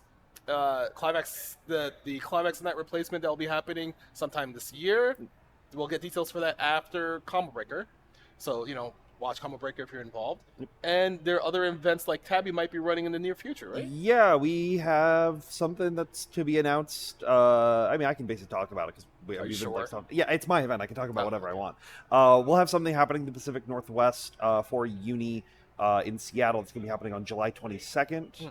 As well as they just announced Cabin in the Woods, Oh, or yeah, FGC Camp, which is happening like just outside of the Portland area where I'm from. That's gonna be sick. I'm so excited to go to that if I can, because I've always heard about Smash Camp, and I'm Yeah. like, this sounds like a grand old time, but I don't want to play Melee. It's like, cool, now I can do that and then play Under Night. Yeah. I'm so excited. So those, if you're in if you're in the United States and you're just like, hey, I want to figure out like where all the locals and stuff Yep. are, they do have like a Google spreadsheet going around. I believe Ultra David has it. If you ask him, he'll send it to you. You can look for events in your area, or if your local's not there, you can be like, hey, I want to add this as well. He can do that Yep. for you. Or if you're someone who doesn't have a local and you live a little bit too far, at least in the United States, I know we're very active with our Danisons that we have. These are sort of online locals that happen usually weekly, bi-weekly, depends on the region. But all of that information for where those are located are in the main Uni Discord. We have a whole channel dedicated to them. So if you're like, oh, this is cool, but I can't make it out, or my work schedule doesn't, you can still play Uni. You can still interact with your local community at that level. Yes.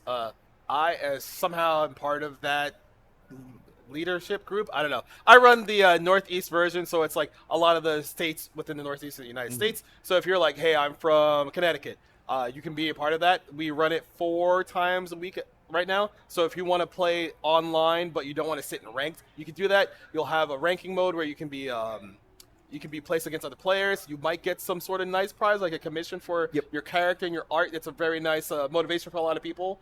It's like not money because it's kind of money.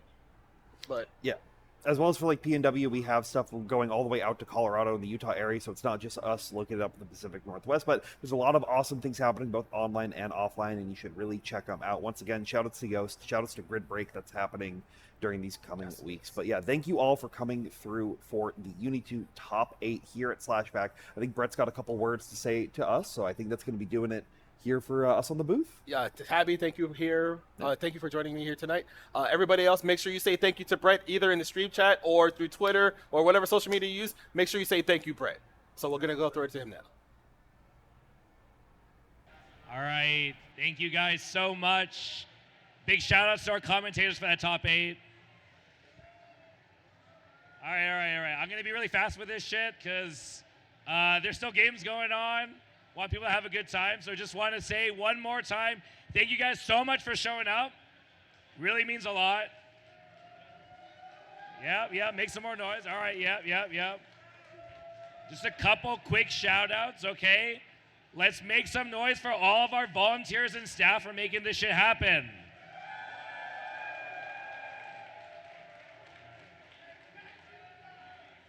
Yeah, the number one thing people always come and tell us is just that they're having a good time and they're gonna come back and they love the event. That's all that we really ask. We're just happy you guys have a good time here, so we're gonna keep that going. Other than that, people are still gaming, so I don't want to interrupt that. So just one more time, again, thank you guys so much. And with that being said, I think we're just going to try and take some kind of awful photo here. It's going to be a madhouse. But if we can try and get some... Oh, that's funny. That's funny. I didn't get that. Yeah. So we can get everybody here to take one big-ass photo somehow and try and make that happen. I don't even know. I'll let the photographers tell me what I should do here. You guys can stay up here and then we can all face the stage? Yeah, let's face the stage, guys. Let's face the stage. Now, we can do the other thing later. All right. Sadly, there's no Dennis. Yeah. We hate to see it.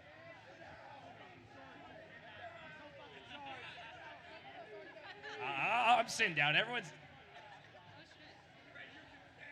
No, I'm not standing up. No, don't do that. Don't do that.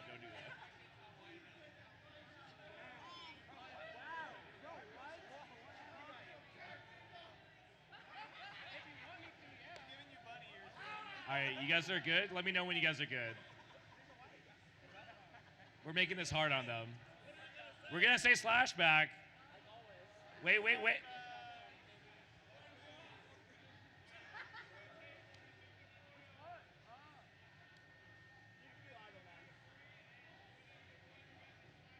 Okay, on 3, we're going to say Slashback. Slashback!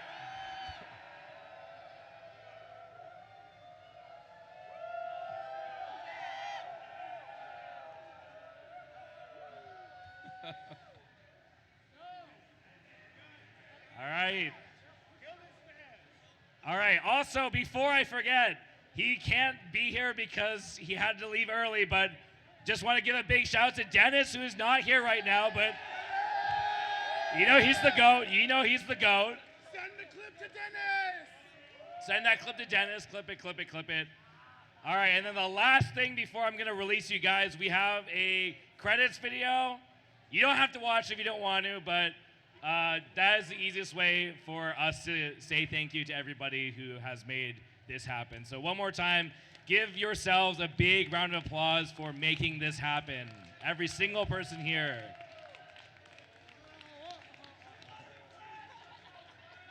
And afterwards, there's still karaoke going on. The bar is still open. There's setups. We're probably going to have to take them down at some point, but